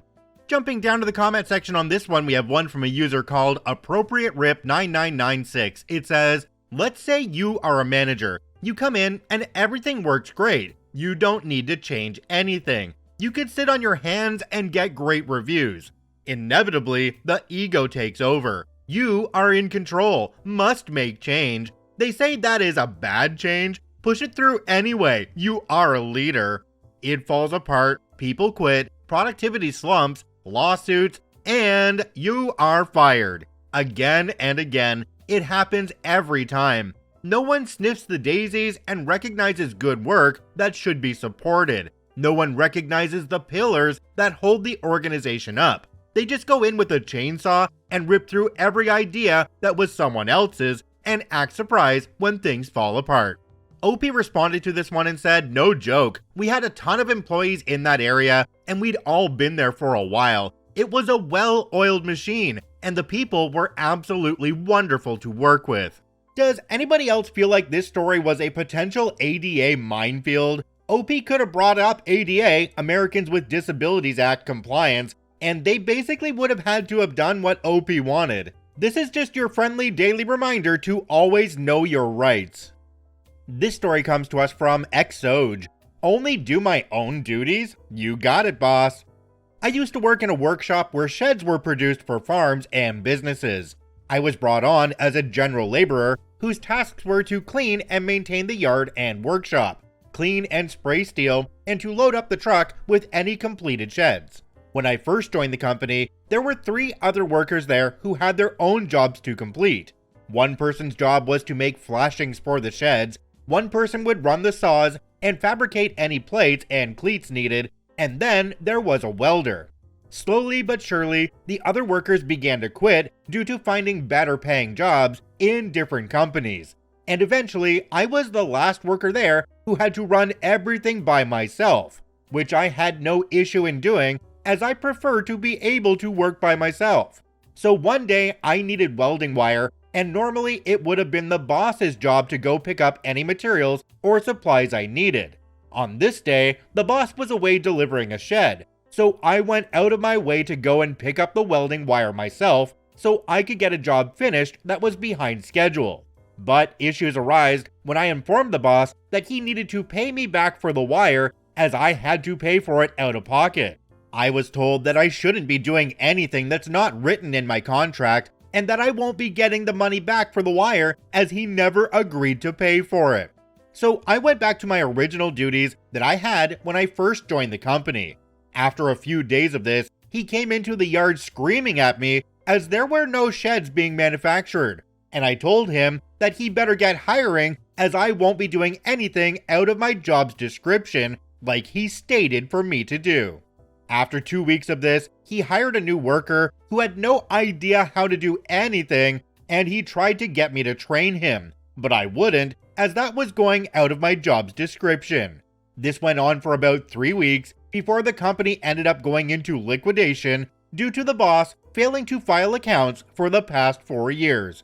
Jumping down to the comment section on this one, we have one from a user called Random Canyon. It says, "Hope you took whatever welding wire that was left home. It belongs to you, not them." Opie responded and said, "Yeah, I took it back since he didn't want to pay for it." Can anybody else picture OP standing there, somebody walking up and going, "Why aren't you welding? The company's out of welding wire. There's a spool of welding wire right there. That belongs to me, not the company." I also want to touch on the fact that OP was made to pay for that stuff up front to bring it back for the company use. That leads me to believe that maybe that supplier wasn't getting paid. The company did go under fairly shortly after this whole situation, so there were probably a bunch of accounts out there that just weren't paid. This story comes to us from Jazzy Share. "If you don't eat the veggies, you don't eat." Okay. Not sure this really counts as malicious compliance, but figured it's at least worth a somewhat horrified laugh. When I was maybe 4, my brother, 6-ish at the time, and I were dropped off at our aunt's house for the weekend. Mom and Dad dropped us off Friday afternoon after lunch, with plans to pick us up Sunday night after dinner and take us straight home to bed. We loved these sleepover weekends because Aunt had game consoles, board games, a massive playground in the condo complex, a huge pool, and best of all, bunk beds. Friday night, my brother and I discovered that Aunt requires her kids, don't remember their ages exactly, but F was probably about 5 years older than me at the time, and M was only a couple years younger than her, to eat a full bowl of veggies before they're allowed the main course. Friday night was a bowl of green beans, unseasoned, bland, steamed, soggy green beans before spaghetti and meatballs and chocolate cake. I hated veggies by themselves and refused to eat the green beans. I refused them at dinner, I refused them at breakfast, I refused them at every single meal all weekend until my parents showed up to pick us up to find me vomiting water because that's all she'd let me have. Now, my parents would often save uneaten, refused veggies and food for the next meal, but if we refused it 2 meals in a row, the next meal would be different. Aunt refusing to feed me over 48 hours was completely unacceptable, and my parents never let us stay at her house without them ever again. Bonus, a few weeks later, my mom made green beans, seasoned well, and mixed in with some rice, peas, and other goodies, and I practically scarfed it down. Mom called Aunt from the kitchen wall phone and told her all you had to do was put them in some darn seasoned rice. I still don't like most veggies by themselves, but there are a few I'll eat alone as long as they're cooked and seasoned well. Jumping down to the comment section on this one, we have one from a user called Tracy Min OB. It says, "It's not hard to dress up canned green beans. I open a generic can of green beans, pour out half the juice, then cook them in a skillet with butter and garlic salt until the juice is all gone. Yum." Another commenter called Zorg Galactica said, "Even the canned green beans can be tasty if seasoned properly. Plus, boiling veggies is gross. You boil all the flavor out. Roasting is better. If you must boil them, put them in with some bacon or ham, or even use bouillon cubes. Salt, pepper, and garlic are the holy trinity of seasonings. Plain boiled vegetables is just stupid. Nobody liked it back in the day, nobody likes it now, save maybe a few weird people. Plus, kids have different tastes. Don't like broccoli? Try a different vegetable. Can't force kids to like the stuff that you like." Both of these comments are absolutely spot on. Vegetables can be wonderful if prepared correctly. If you just boil all the flavor out of them and turn them into mush, it's no wonder that nobody wants to eat them. Can we quickly touch on this aunt as well, because holy crap, her kids are living horrible lives if they're not allowed to have any food until they finish the vegetables that they were given, even if it's a couple days later. That's not teaching your kids to eat their food, that's child abuse. This story comes to us from the Grandmaster Grizz. I want it like this. I'm the boss, you do it how I say. Sure. Context: I work in flooring installation, commercial mostly, usually carpet or vinyl tiles, have been doing this for 10 years now. I got a work order to do a head office for a large developer. It was carpet tile, but with a pattern, lines, and a border. I started installing, and just as I get the first tiles out after laying the glue, the big boss comes out. He says I'm doing it wrong. I was absolutely stunned. I looked at him, looked back at the tiles I had just put down, looked at him again, and asked, "What? Those numbers on the back of the tile are the sequence order. You need to follow the numbers," he replied. What he is talking about are God knows what. Part numbers, serial numbers, lot numbers, they have nothing to do with installation. So if I actually followed whatever he was saying, it would look like a mess, not the intended pattern. I tried explaining this to him, but he wouldn't have it. He got frustrated and called the head office, who in turn called me and said to just do it how he wants it. So I did. As I'm finishing up, he comes back, takes one look at it, and says, "I don't like it." I smiled and said, "I don't care, that's how you wanted it." Packed my stuff up and left. He didn't say another word to me. Few days later, I hear that he called the head office, asking for someone else to come redo it the way I had originally intended to install it. So the office sent me again, and I got paid to remove the work that I just got paid to install so I can get paid to install it again. Needless to say that he didn't come out to make small talk the second time. Jumping down to the comment section on this one, we have one from a user called Acidic Watercolor. It says, "Please tell me that he saw it was you that got sent out to fix it." OP said, yeah, even though he specifically requested someone else, they told him that I would still be the one coming back. I believe he sent his interns, assistants, secretaries to hover around me with water and refreshments, which was nice, but I would have much preferred he manned up and just apologized. Essentially, this guy had to pay 3 times the labor cost because he didn't understand how you do your job. Where I'm from, we like to call that idiot tax. This story comes to us from a dreamer. Complain to the apartments after I do what you wanted? A few years ago, I was living in an apartment complex on the 3rd story with no balcony. At this point, I'd been living there for almost 4 years. The 3rd story was the only floor that connected to the other half of the building for fire code access to 2 staircases. There are some steps about halfway to the other side that I'd smoke cigarettes sitting on. I'd always take the butts with me and swept every couple of days. I was a good neighbor, no noise, cat sit for the guy across from me, taught the old Russian guy how to use his appliances, helped people move furniture in and out. A new couple moves in. After smoking a cigarette on those stairs in between, new neighbor guy comes to me and says, "Hey, sorry to bother you. Do you mind not smoking here? We can smell it in our apartment." I say, "I'm so sorry. Yeah, no problem. It won't happen again." We both go inside, and that night I walk down to the 1st floor each time I wanted to smoke. The next morning, I get a call from the apartment complex saying they received a complaint that I was smoking on the stairs in the connected walkway. I admit that I did do that and have since started going all the way down to the parking lot. He says, "Oh, you don't have to do that. Any stair landing area is allowed smoking, pretty much anywhere except where you were." Okay, thanks.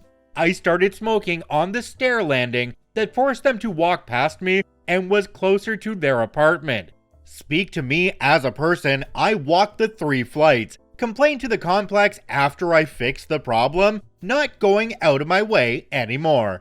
I want to preface my comments by saying that I was a smoker for 17 years, but I quit about 10 years ago now, and it took quitting for me to realize just how stinky what I had been doing was. So in this case, I kind of feel some sympathy for the neighbor that didn't want that coming into their apartment.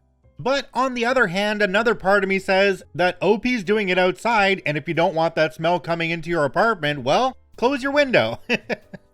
This story comes to us from Medium Savings 4968. Keep firing, Marine.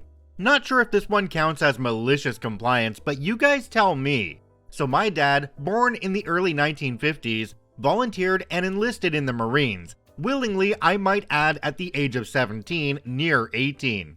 He stayed in the Marines for a full tour during the Vietnam War effort, but Dad was disappointed to find out, due to the surviving son clause, he would never get to see battle. Dad worked hard as a missile tech, support, and then he was reassigned to a desert base, not named. He was made part of a special operation group that tested out the latest weapon systems from the developers. So one day the sergeant walks in and asks for volunteers to fire a brand new radar-aimed pew-pew system. Note here that it was radar-aimed, but still required for someone to sit in the chair and actually fire the thing. It was designed for anti-air defense, but they wanted to see if it could repel ground-based units, or at the least suppress them. The room got excited as everyone wanted to be a part of it, but nobody wanted to sit their keister in the firing chair. The sergeant screams at everyone saying, there has to be somebody in here who's good at aiming a pew-pew. Suddenly, everyone started recommending my dad. Voices called out, get Bobby over there, he's the craziest SOB who ever shot a pew-pew. Yeah, Bobby, he'll shoot anything. Bobby's the best aim out of all of us. Bobby tests stuff like this all the time. Yeah, they pawned off the duty to my dad. My dad didn't know the difference, and he liked shooting anything new and classified. Now declassified and way obsolete. The sergeant grabs Dad and nominates him for the job. So they drive Dad out to the test site, and he was given the scenario. Your targets, Marines, are somewhere in the distance. He points to a dot in the distance. What we have here is a fake contingency of troops, armor, and equipment. Tonight, in the blessed AM, you men will set this pew-pew system up as fast as possible. Then you will fire the weapon, giving it all hell. Is that understood? Dad and his team said, sir, yes, sir. My dad and his team do some test runs just with the setup and then get some shut-eye. So about 2 AM, the siren goes off. Dad's team, half dozed but ready and alert, race to the equipment. They hook it up to a Jeep and drive it to position. They put it in place, putting the anchors down.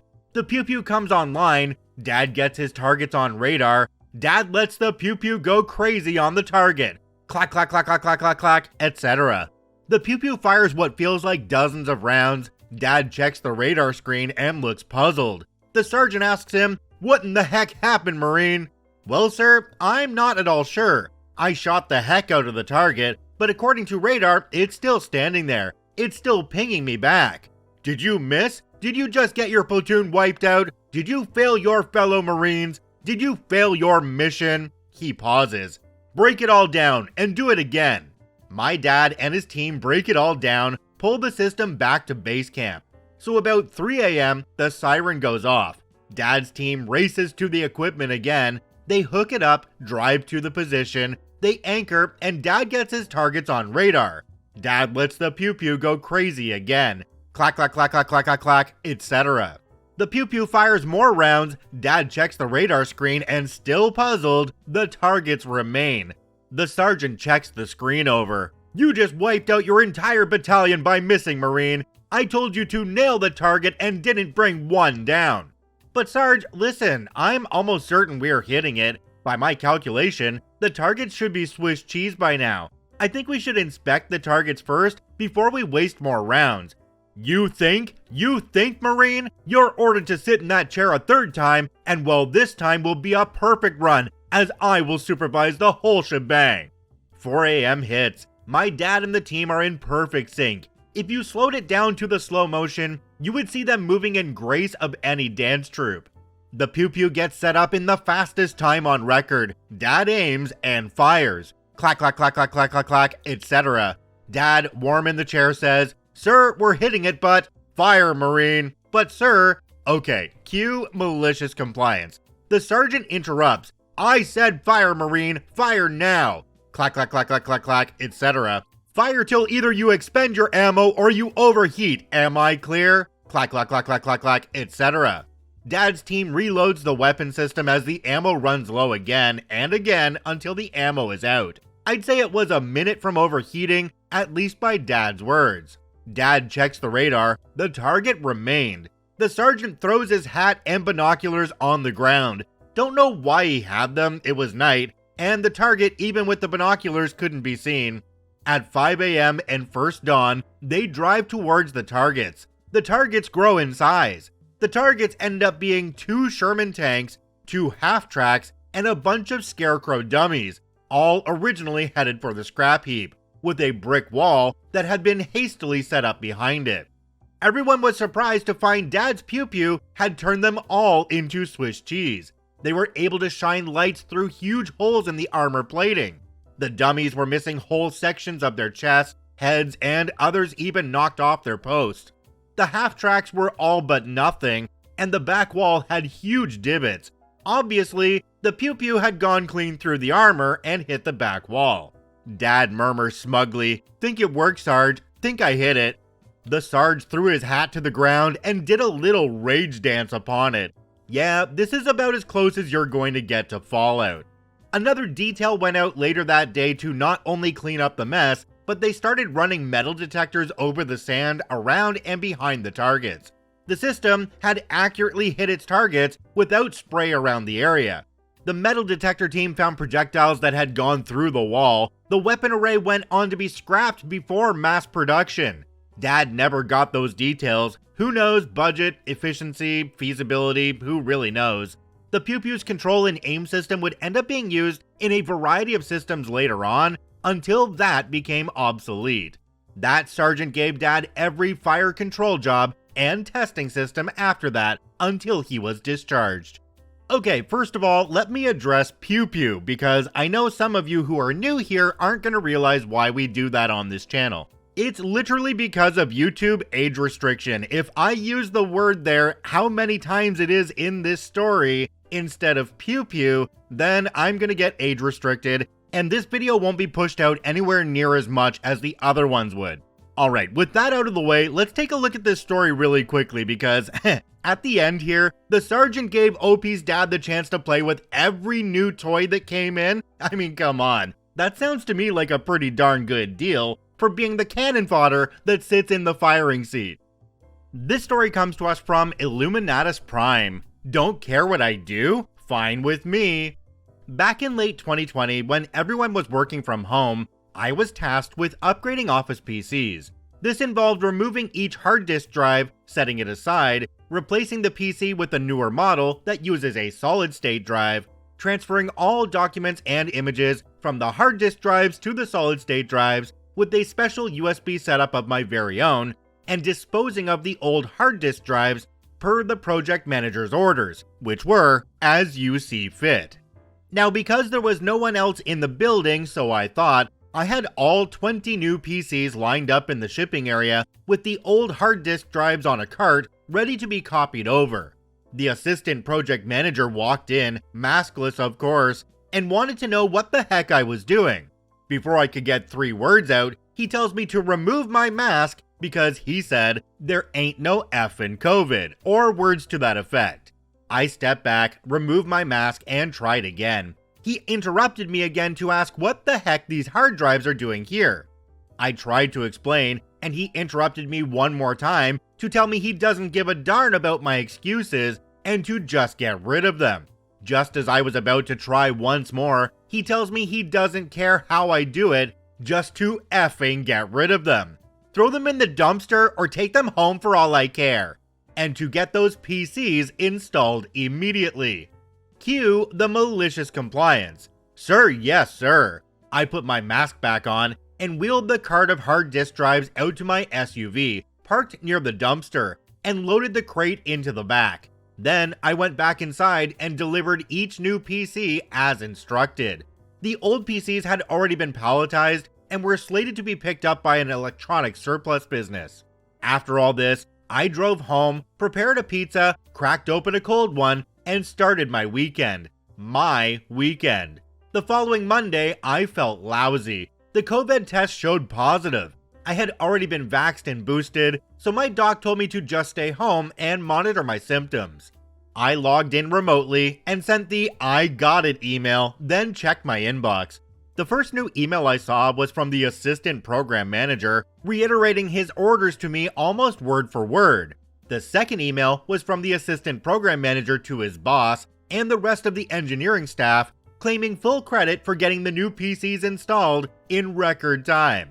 After an hour or so, I started seeing emails from different people asking where their files were.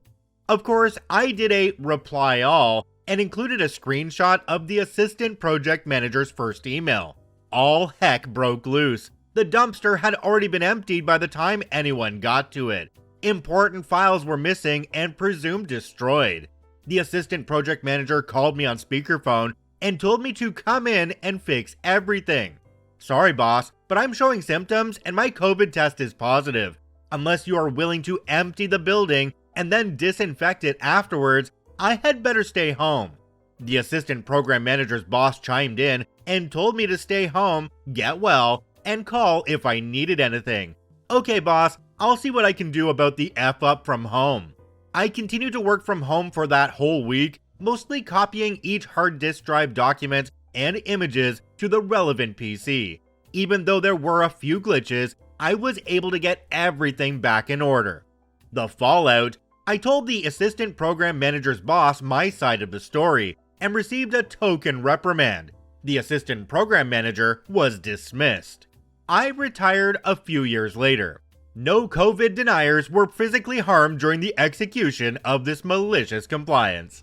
Jumping down to the comment section on this one, we have one from a user called Xenolog1. It says, "Nice one, and kudos to the assistant program manager for documenting his screw up by sending those emails. What seems odd, were those files really important? Or who presumed them destroyed only because the hard disk drives were presumed to already be in a landfill? Or didn't they simply know they could restore them from the backups? What I'm trying to bring across, if a file is important, there should be a good backup of it, including regular tests of the recovery procedure in general. If there isn't a backup, by definition, the file cannot be important. Way too many ways it can get lost or destroyed.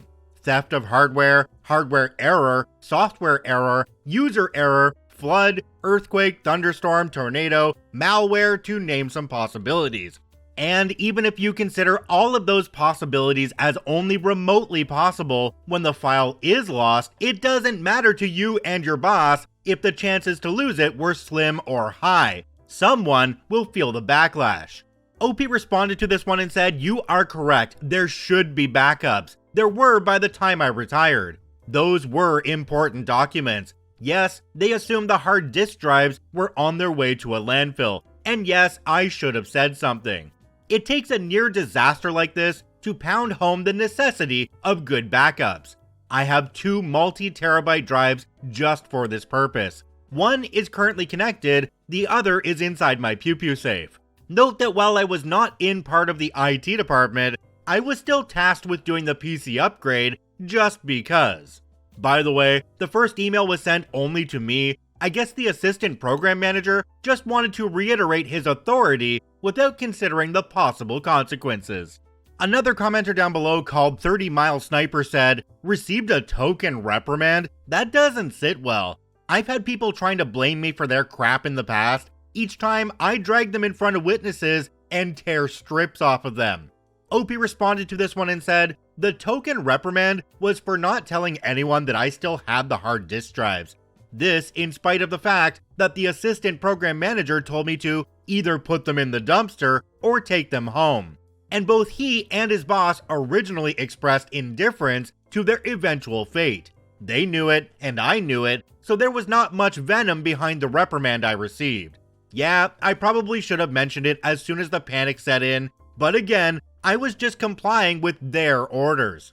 The assistant program manager trying to take credit for what you did is just unbelievable. Actually, no, that's wrong. It is believable because there are so many horrible managers out there. And let's just touch on the backups here because they should have been in place when the first little bit of data was saved to a computer there. Backups are important. Every business needs to have them. We can't really harp on OP for that one though, as they said they weren't part of the IT team, they were just tasked with setting up the new computers for some reason. But the IT team in this case, they might be a little incompetent if that system wasn't in place in the first place. This story comes to us from Plasma Flare 34. Boss ignores my background and learns the F around and find out lesson all idiots do.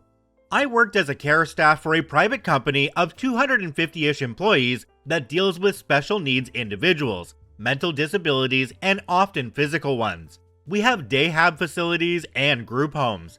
In a prior job, I did the same for the state, but was moved to an IT role after a while until the stupid from upper management became too great. Whole other story. Before any of that, I was an EMT, and before that, I was in the army, and know how to cover my own butt. Backstory complete. My boss sent out an email to all staff, and had an in-person company meeting because I put on a form the state inspectors look at that said, client returned from day trip sunburned, disoriented, and dehydrated. Staff with the client reported they passed out. Apparently heat exhaustion, reported to RN and state authority for possible neglect. Apparently, the RN never looked at the report before the state auditors came in a week later, although she did look at the client and agreed with me about the heat exhaustion the next day when she was back in the office from a day off. Fast forward 9 days, we have an emergency company meeting. Boss hands out a paper specifically telling every staff they are not to do anything outside the scope of their job description, and they are not doctors, while staring at me the whole time. She calls me out specifically during the meeting by name. Alright, fine. I stopped doing anything but the exact wording of my original hiring duties. 2 months pass. One day, I get a call about a problem with the computers at the main office in San Antonio. My job is over an hour away. I had traditionally done all the IT troubleshooting, as I was one of the first hires of the company, and I had a background for it. Boss calls me on my day off and asks me to drive to the main office and fix their computer system. I said to her, I cannot do anything outside of my listed duties per your order. Then I hang up and turn the phone off until dinner. After I turn the phone back on, I get a call within 10 minutes from the company owner. He, who had been nothing but nice to me up until now, just bluntly asks, when I felt like doing my job and getting things working, but especially payroll, don't want to get paid tomorrow? Get your butt in gear, son. That may indeed have been the wrong way to start a conversation with someone who wasn't being paid extra for their IT problems. I referred him to the email and in-person letter boss had put out. Then I pointed out how company policy had a no pew-pews rule, but he specifically always carried a 1911 to all company meetings and events on his right hip, calling it out by model as a Kimber 4. I then politely advised him to find a way to deal with his own problems, as the computers being bricked wasn't one of mine, but paying employees, such as me, was one of his, per state and federal law. And I hung up. Turned my phone off again until I was at work 2 days later. In that time, apparently 3 staff had quit from failing to be paid, 18 more were threatening to, and the owner had driven over to have a chat with boss and myself. They laid out that as a senior care staff, my job role had expanded over the years I was there, 5 at that point, and I countered that the pay hadn't, at all since I'd been hired. My doing IT work was a charity from me, not a job requirement, and I appreciated none of the disrespect I have gotten lately from either of them. I also pointed out that I knew full well that a contract IT company would cost them at least hundreds, if not thousands for a consult, and at least $200 an hour. And if I deigned to fix their problem, it would take about 3 hours. Owner offered me a 50-cent raise and 3 hours overtime. I countered with a public apology in front of all staff from boss, a $3 an hour raise, and an exemption from the no carry pew-pew policy he was being hypocritical about. They said no, so I said I'll be in the back with the clients doing my job duties, and let me know when they contacted an IT company and changed their minds. Keep in mind that all the computer systems were effectively bricked at this point, so the nurses can't do any charting, No one can bill time for casework. The state paperwork, while largely paper, can't be sent.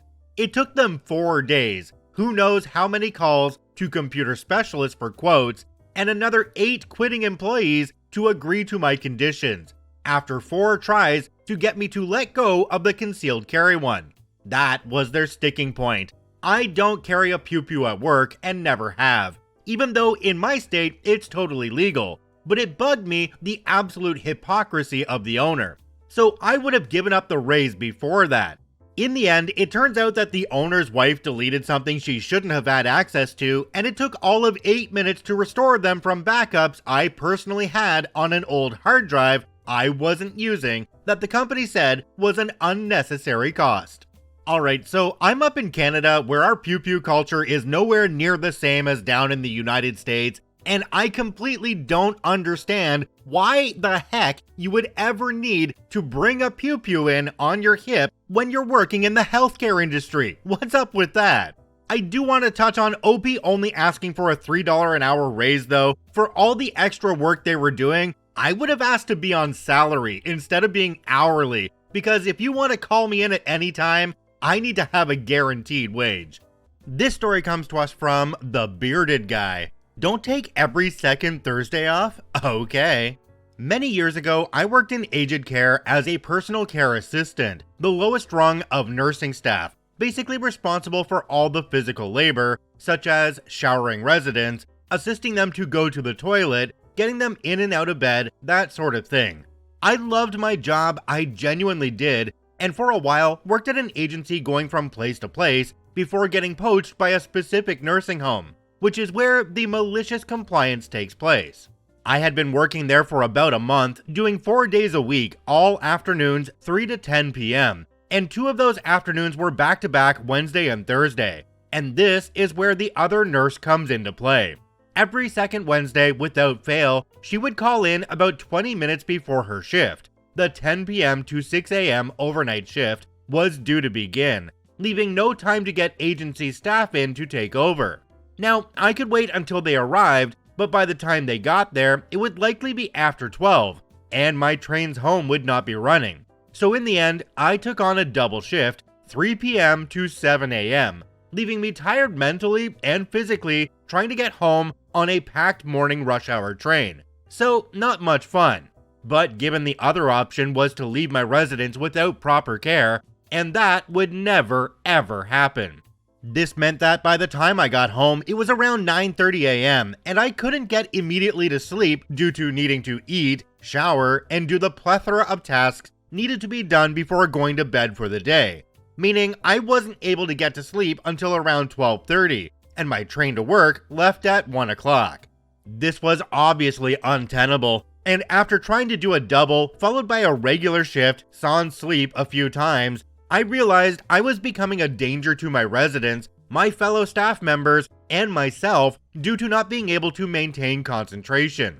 In the end, I told my RN that on the Thursdays after a double, I would not be able to do my shift for fear of someone getting hurt, which would open the nursing home and myself to potential legal trouble, not to mention someone suffering because of my choices. So this had been happening for about 6 months now when I get called up to the office of the owner, who promptly sat me down and berated me for taking every second Thursday off and not being a team player. I tried to explain why it was that I was taking those Thursdays off, but she would not listen. So in the end, I walked out with a write-up and a threat of termination if this behavior continued. Fast forward to the next Wednesday when, as usual, the other nurse called in 20 minutes before shift start saying they couldn't make it, leaving us a nurse down for the night. So the only person on for that entire shift would be a registered nurse, and you can't lift or assist people with only one person without using a hoist. And even then, you're meant to have 2 people for safety reasons. The nurse in charge of afternoons rolled her eyes after the call and said, "Looks like you're doing another double, bearded guy," to which I replied, "I can't. And since staying until agency staff get here is not an option, since I wouldn't be able to get home, I suggest you call the owner and see what she recommends. And if she needs me to stay, I will, but only if she gives me the direction herself and then confirms it with you." After 10 minutes, the owner hadn't answered any attempts to call, and I said, "Sorry, I have to leave," and the RN for the night shift began to get angry, to which I responded, "I will get fired if I stay here and then need to take tomorrow off, or someone could get harmed if I stay and then work. Neither of these is a great outcome, so I have to go." Now, I knew they were never going to be able to get agency staff with such short notice, and that even by the slimmest of chances they could find someone, it would be several hours between registering the request and someone showing up. So I walked out the door and hung around the corner for half an hour, knowing I would get a call sooner rather than later, and that I needed to be close by in order to go back and ensure my residents got the care they needed overnight, and had my idiot grin to wake up to in the morning, especially for the 3 people who loved early morning showers. The call came, I returned, and 2 nights later I got a call from the owner who authorized me to work doubles as needed and take the next day off for safety reasons. As far as I know, the nurse who did the late call-ins was still working there when I left a year later. In the end, my residents got the care they deserved, and I got some sleep after working 15 hours straight. Jumping down to the comment section on this one, we have one from a user called Still Not Elf. It says, "I don't understand why they didn't fix the schedule. The other person clearly was taking those days off no matter what the schedule said. Why not just move some days around?" I mean this rhetorically, not as a direct question to you, OP. OP responded to this one and said, "Common sense and clear thinking? This was privatized healthcare. These things were not in ready supply." Another commenter down below called Sapiophile23 said, "How did the other nurse not get fired for so many callouts?" OP responded and said, "Honestly, finding staff even back then was difficult, so firing her caused more issues than to just keep her on." Now, if I were OP, I don't think I would have just walked right back in there after a phone call. I would have requested to have what they said in writing, so that they couldn't come back on me in a couple days and say, "Hey, you didn't work that next shift? Haha, you're out of here." I sound like a broken record on this channel sometimes, but document, and get everything in writing. This story comes to us from Milled Oats. "Complain to everyone about your work if you must, but you're done working here equals 10 years wages." So every morning I walk my dog at the off-lead dog park. As it's a small town, all the dog walkers have become friendly. I, mid-40s, made friend with June, 75 to 80. June told me this lovely Malicious Compliance story from about 25 years or more ago. June was working as a school teacher and was retraining as a social worker. She left teaching for 2 years working as a social worker when her previous school asked her to return and run a class for at-risk children. The deal was, she would teach children aged 12 to 18, grades 7 to 12, who come from backgrounds of emotional, physical, and other abuse. The job was casual, so she didn't get paid for holidays, sick leave, etc. She was supposed to teach 6 kids with an aide, but ended up with 20 kids and no teacher's aide. As you can imagine, their behavior was terrible. She believed she could help, and she said she did make some real differences. The work was really stressful, but she was passionate about it. After 3 years and multiple promises of making her a permanent staff member, getting an aide, plus smaller classes, June was burnt out. She demanded help from the principal, who refused and told her since she has complained, it's for the last time, and sacked her. He told her she is casual and she can go complain to everyone and everywhere, but as a casual worker, you have little rights. So, June did complain to everyone. School inspector, the union, Department of Education, it was a state school, and even her local member of parliament, who told her she has had a tough deal, but this is the life of a casual worker. She finally complained to the state authority that deals with safe work practices. They were interested as the school had breached state policy on class sizes for special needs kids, teacher aides, providing a safe environment, etc. They ordered the Department of Education to pay her workers' compensation while they sorted it out. So now, June was paid each fortnight, including leave and all benefits, 52 weeks a year instead of 40. The fallout was big after the investigation. Lots of people sacked or moved on. What this did was leave June without a boss. The Safe Work Practice Department closes the case, as they believe it was now a Department of Education matter to pay June out. Everyone has forgotten about June, and she got lost in government paperwork. They still paid her, and she kept quiet. It took 10 years before they found her in an employee audit. Then, they paid her out. June was ready to retire about then, so it worked out beautifully. I love this one because now June's spending her retirement years just taking the dog out and enjoying life. We've had some similar stories recently, and if you haven't yet, make sure you check out Forgotten Employee, The American Dream, a video I did about 2 years ago now, that tells the story of a guy who keeps on going into work even though he has nothing to do, and it's all the things that go on while he's sitting there terrified that they're going to find out. It's a wonderful one, and I'll put a link in the description on YouTube and on the podcast. This story comes to us from Old But Not Too Tired. I already said we were going to do it, so just do it. I work on an IT team for a small company, and one of the things we support are marketing campaigns for our company. So to set the cast, let's call my boss Kathy, and there's Peter, the sales manager. Peter has this brilliant idea of targeting a cross-section of 2 audiences for a new marketing campaign. He pitches it in a meeting, and everyone gets super excited about this. After the meeting, Peter asks Kathy to set it up. Kathy pushes back immediately, saying she is confident that this new audience is not worth our time, and it is maybe 200 potential customers out of 200,000. Now, Peter has a lot of sway in the company and doesn't want to admit he made a mistake about his customers and said, well, I already said we were going to do it, so just do it. So I put in the requirements, and it is worse than Kathy thought. 47 people. Once again, this is escalated to Peter, who insists we just do it, and he complains we are behind schedule on getting this done. Admittedly, it has been a few business days because we did not prioritize this stupid request. I pass along the new audience to our marketing folks who design a campaign, set up a couple of new pages on the website, etc.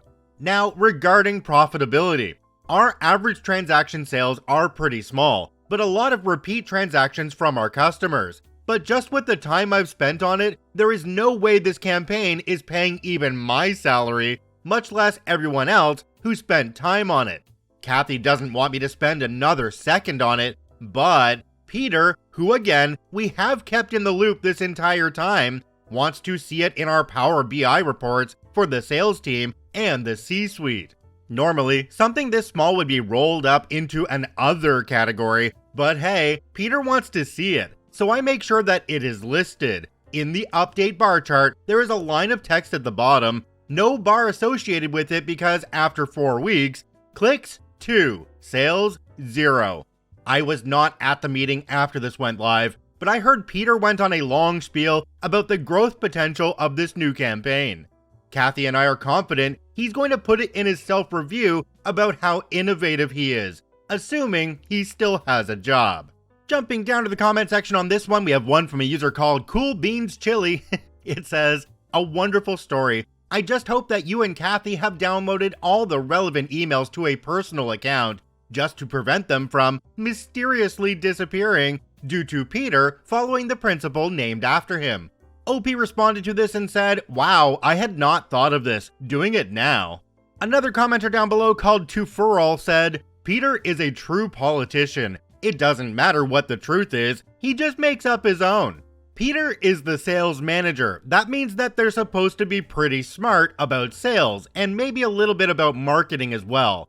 OP, it's time to make a chart. Let's do a Venn diagram of the customer base and show that 99.7% of the customers are being excluded from his project. Let's make sure this is on poster board size paper and then call a meeting where we bring in Peter and Kathy and the whole management team just to present this one diagram and then see how it goes over.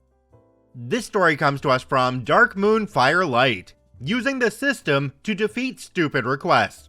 I've been at my new job long enough I can share this now without feeling like there'd be blowback. I'm a web designer. Every place I've been, I get put in charge of the fleet of websites whatever company or group is running, and then I go through and do my thing, making sure the sites are tight, efficient, and user-friendly as I can.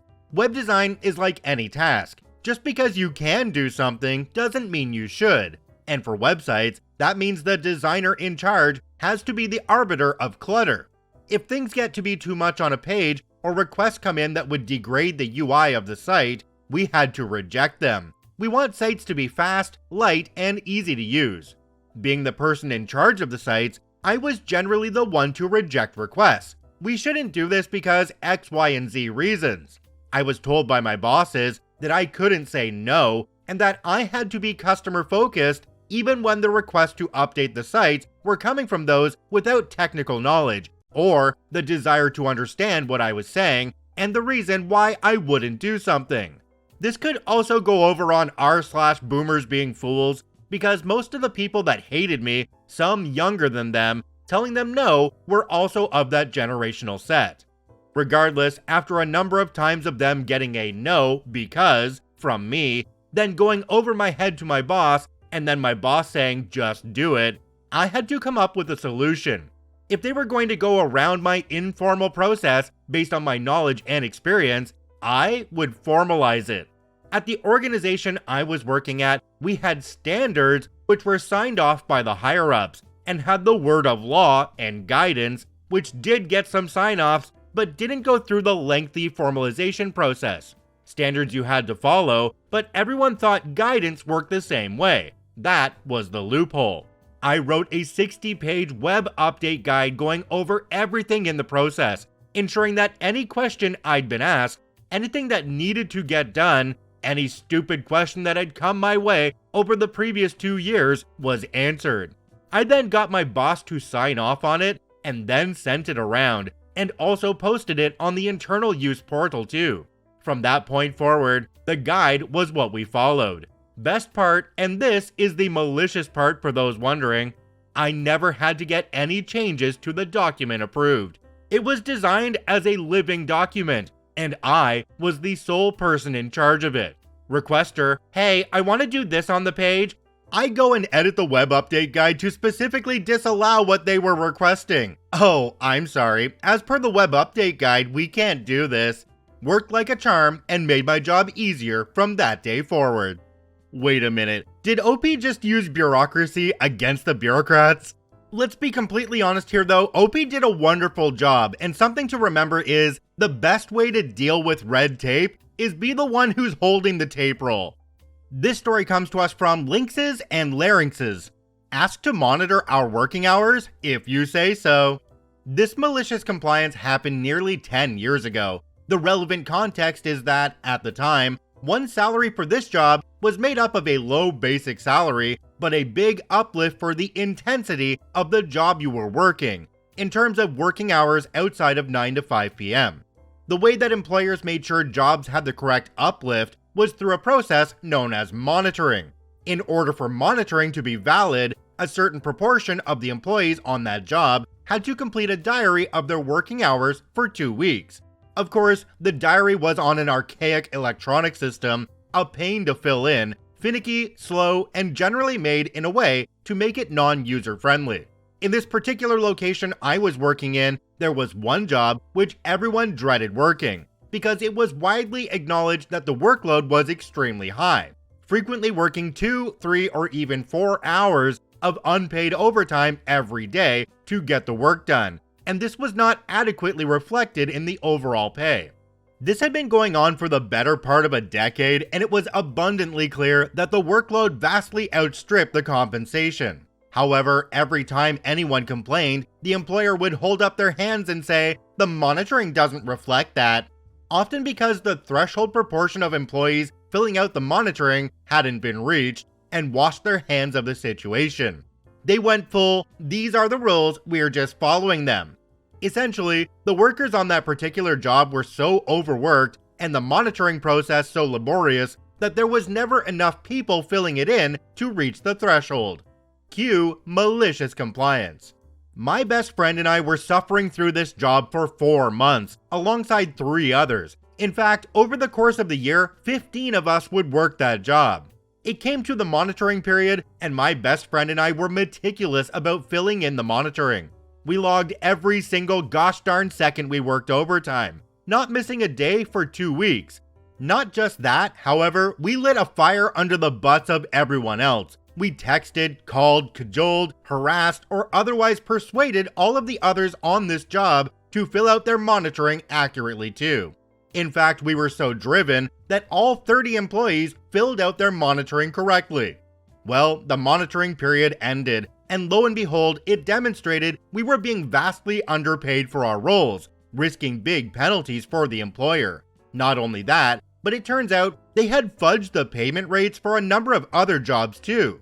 The employer wasn't defeated yet, as they once again pointed to the rulebook, saying that any monitoring which showed a change in pay was due to be repeated, so they set up a second fortnight of monitoring. You can guess what happened. Instead of being defeated by another round of monitoring, the cohort suddenly had the bit between their teeth.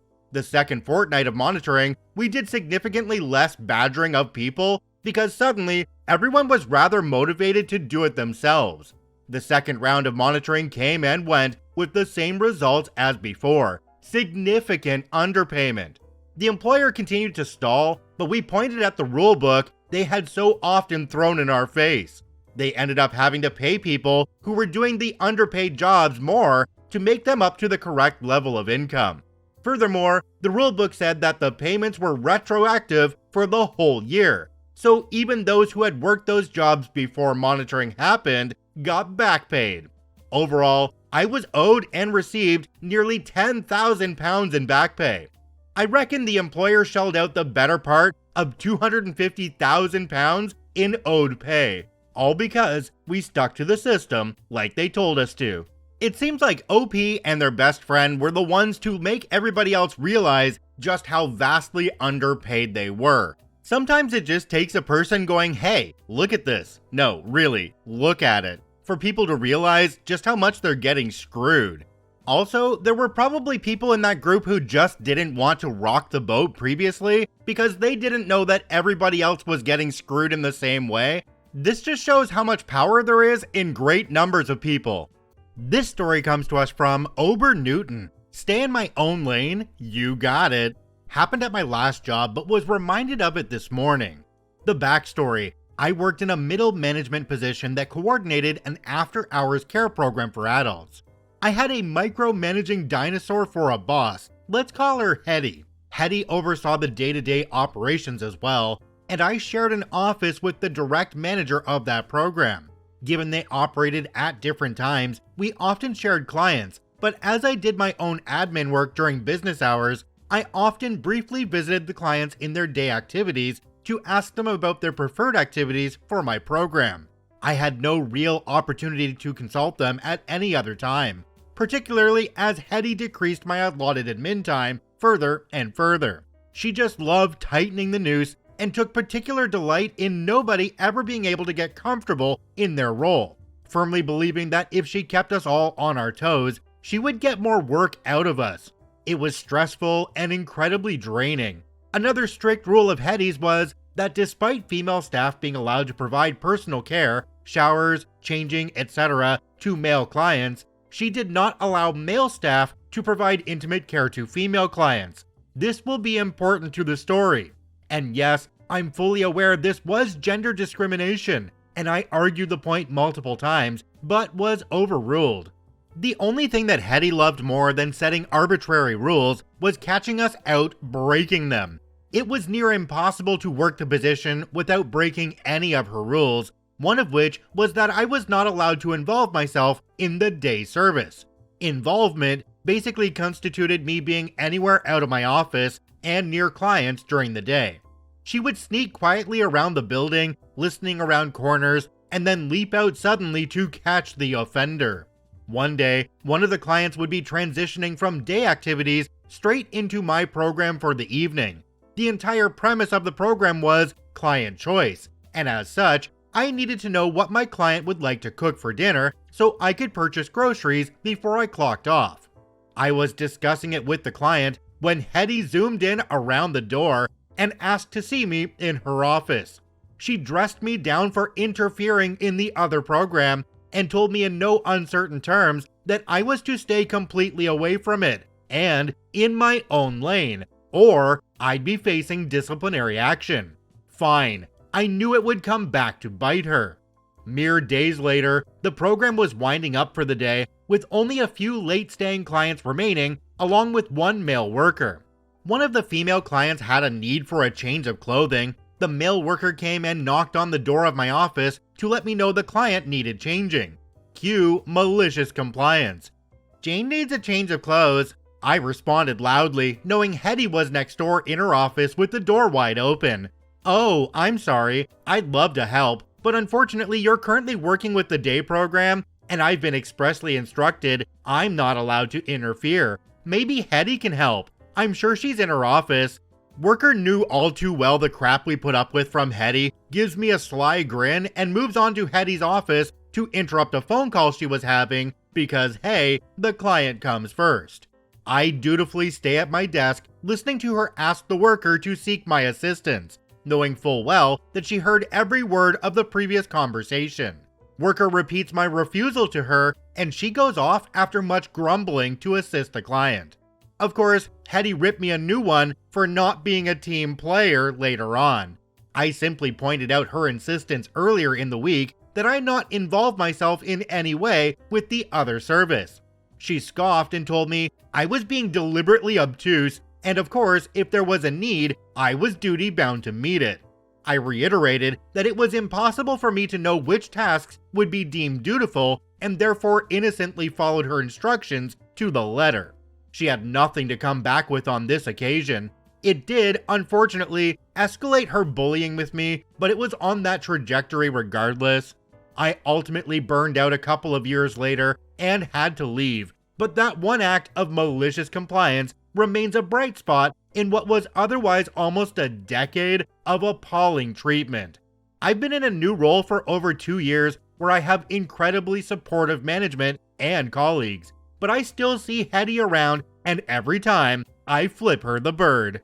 Jumping down to the comment section on this one, we have one from a user called Somerset76. It says, "Thank you for cheering me up. I've had so many horrible Hatties in my life. Good to see you stand up to her." OP responded and said, "You're welcome. She's still in the role, no idea how." Even though I knew I'd wear it later, it was still so gratifying to finally get a small win over her. You'd think that after being treated like this for a while by the same person, that OP would be out there knocking on doors and trying to get a different job.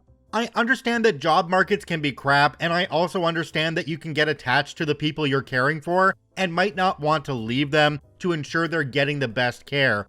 But having a boss like this makes going into work every day an absolutely crappy task. OP, I can't believe you lasted another 2 years until you got burned out. I think I would have said something to her that would have gotten me fired a lot more quickly than that. This story comes to us from Background Nerd. It is our job to know. This starts as malicious compliance and ends with petty revenge.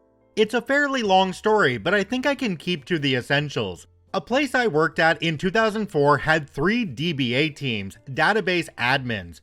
The team I had been on since I joined was tight, and on-call rotation was pretty easy.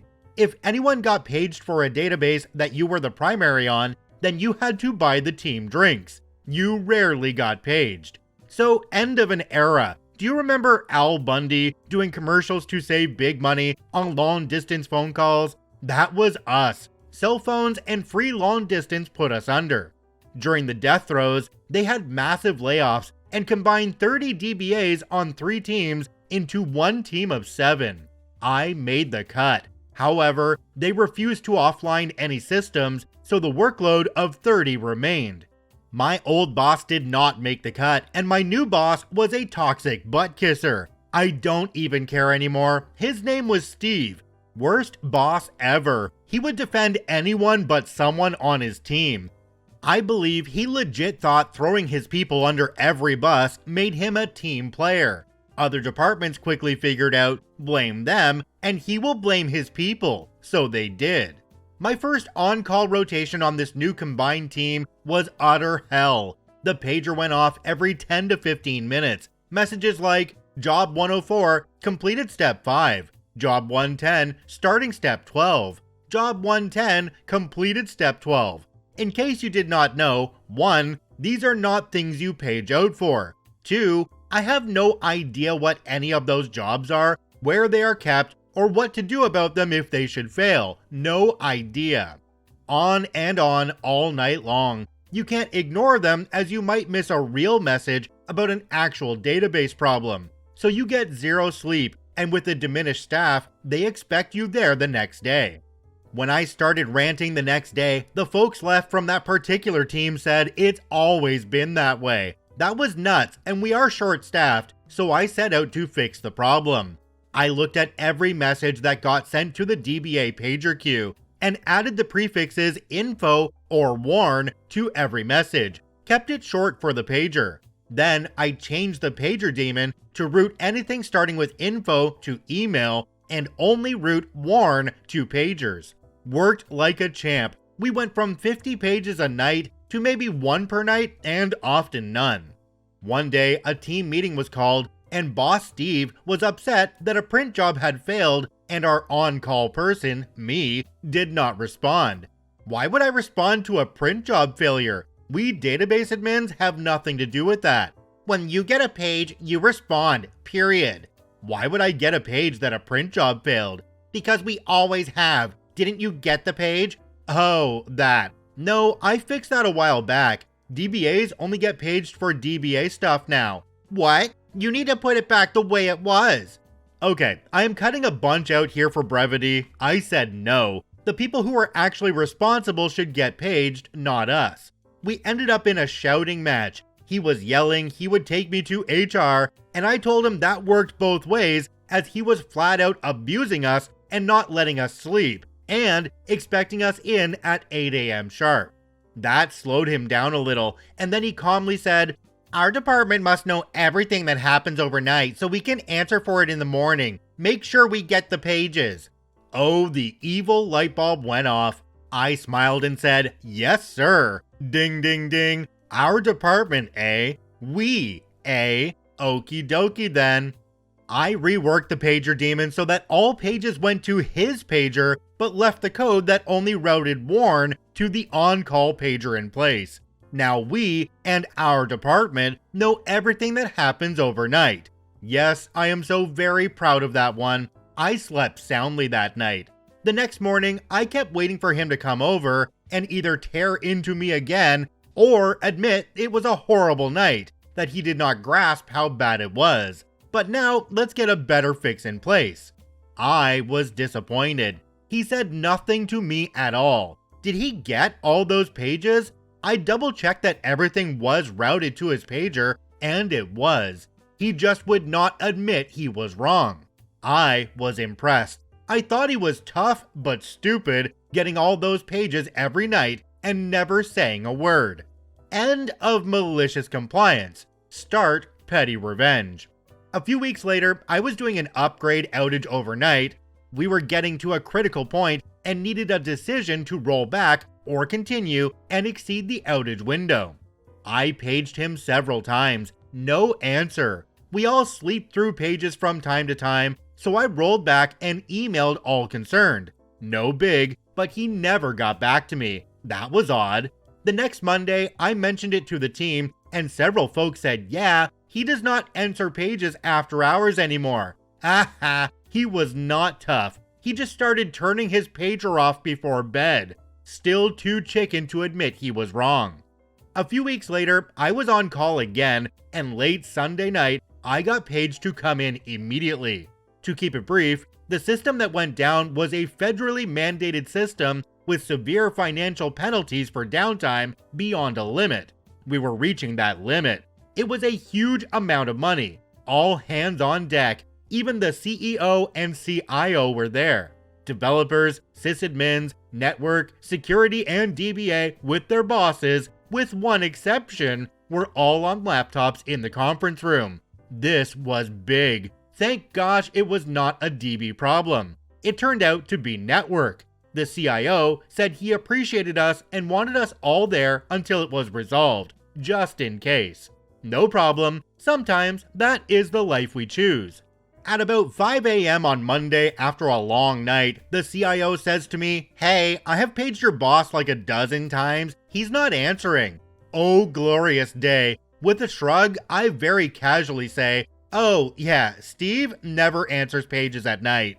He said nothing out loud, but I saw his face cloud up. About 7:30, issues are resolved, and we are watching transactions flow across to the feds. I am watching the DB to make sure the huge backlog is not gumming it up, but I'm just watching as all is well. At about 7:45, old Steve comes strutting in the door, fresh-faced with a full night's sleep. As he walks past the full conference room, he does a double take and stops. When he sees all the heavy hitters and us plebs in the room, his face falls. He knew right then he screwed up. The CIO says, loud and mean, "Where have you been?" Then the CIO and CEO take him out of the room. I have no idea what was said, but I bet it was not pretty. Laugh out loud.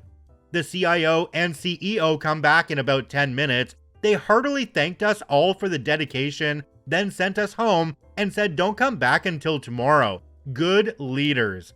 I came in the next day and no Steve. I never saw him again. Jumping down to the comment section on this one, we have one from a user called Cool Beans Chili. It says, "Steve always threw his team members under the bus. You returned the favor by throwing him to the sharks. Well played, good sir." OP responded and said, "I like the way you put that." Another commenter called Kenneth said, "Man, I have no idea what goes through people's minds when they think that it's too much to admit fault or apologize. I mean, I guess I understand the narcissistic and sociopathic takes on that because they genuinely think they did nothing wrong. It's delusional as F, but that process makes sense. I don't get people who know they did something wrong and don't have the sack to admit it." OP responded and said, "Same here, buddy. We all make mistakes, fess up, learn from it, and move on." I guess another way that OP could have handled this one would have been to answer every single page that came in and then bill the company for all the extra overtime hours. I mean, if they're going to inconvenience the heck out of you, make them pay for it. Let it hurt them in the pocketbook. This story comes to us from Story Skeller. "You want me to clear the dead grass or I'll be fined? I will clean exactly my property." This story started in 2017, was repeated every year until this year, and I have promised my father-in-law to repeat the compliance if it happens again. My in-laws used to live just outside of town. They moved this past fall to my mother-in-law's home island, and we moved in their place. And when I say just outside, I mean about 2 meters outside of the city plan to be exact. And important for later.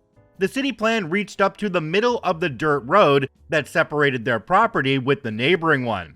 So back in the spring of 2017, my in-laws received a letter from the city council about cleaning their property from dead grass in preparation for summer due to fire hazards or they would be fined. The letter and the deadline, end of May, were normal. What wasn't normal was the area named. It was their property, the property next to them inside city limits, and the road in between. My father-in-law took the letter to the council and explained that the property next to him didn't belong to him and couldn't clean it. They appeared to accept it, but something was nagging him. Now, my father-in-law had worked in exactly 2 companies in life, both of them handling big government contracts, and his main job was to take care of red tape and government bureaucracy. So he found the exact law that said that the owner was responsible for their property and the city was responsible for any roads and any properties inside city limits that an owner couldn't be found. He had also found, through his connections, that the local council was under investigation for misappropriation of funds, including the funds for cleaning lots that were considered fire hazards. The tactic they used was to include lots that fell under their responsibility to nearby owners, and either intimidate with the fear of a fine to clean them, or fine them and pocket the money. My father-in-law decided to become creative. First, he gathered all the plans related to his property and the one next to him. Next, he cleared his property. He was planning to do that anyway. But only that. He cleared the part of the road that fell outside city limits, and then he waited. The deadline passed, and about 10 days later, a hefty fine arrived. My father-in-law challenged officially. the council tried to enforce the fine, my father-in-law challenged it again, presenting his evidence on an open forum of the council. The council insisted they were on the right, and if my father-in-law didn't pay, they would take legal action. My father-in-law agreed happily to the legal action. This led to the court appointing an outside inspector to check the property, the city plans, and the work my father-in-law had done. The council not only lost the case and had to pay legal fees, but were forced to an outside audit that led to a couple of councilmen facing criminal charges. Every year since then, my father-in-law used to clean his property and exactly up to the middle of the road next to him. That duty has been passed down to me now, which I fulfilled this year. Jumping down to the comment section on this one, we have one from a user called Bakatari. It says, well, I'll be darned. The grass is actually browner on the other side of the fence. After seeing it could be done successfully, do you know if anyone else followed your dad's lead and challenged the council? OP responded and said, from what I know, his friends certainly did.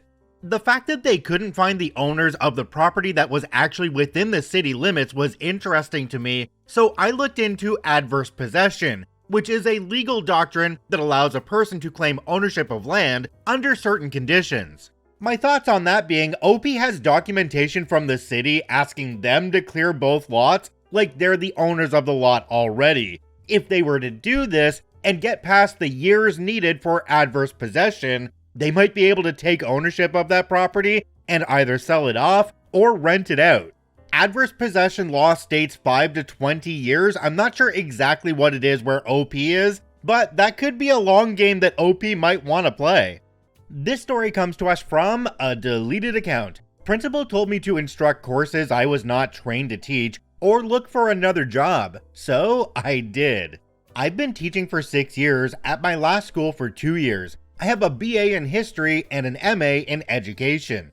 My principal and administrative staff pulled me out of one of my classes during an intense lecture I was giving and ambushed me in the hallway to ask and tell me I was going to teach international baccalaureate classes next year.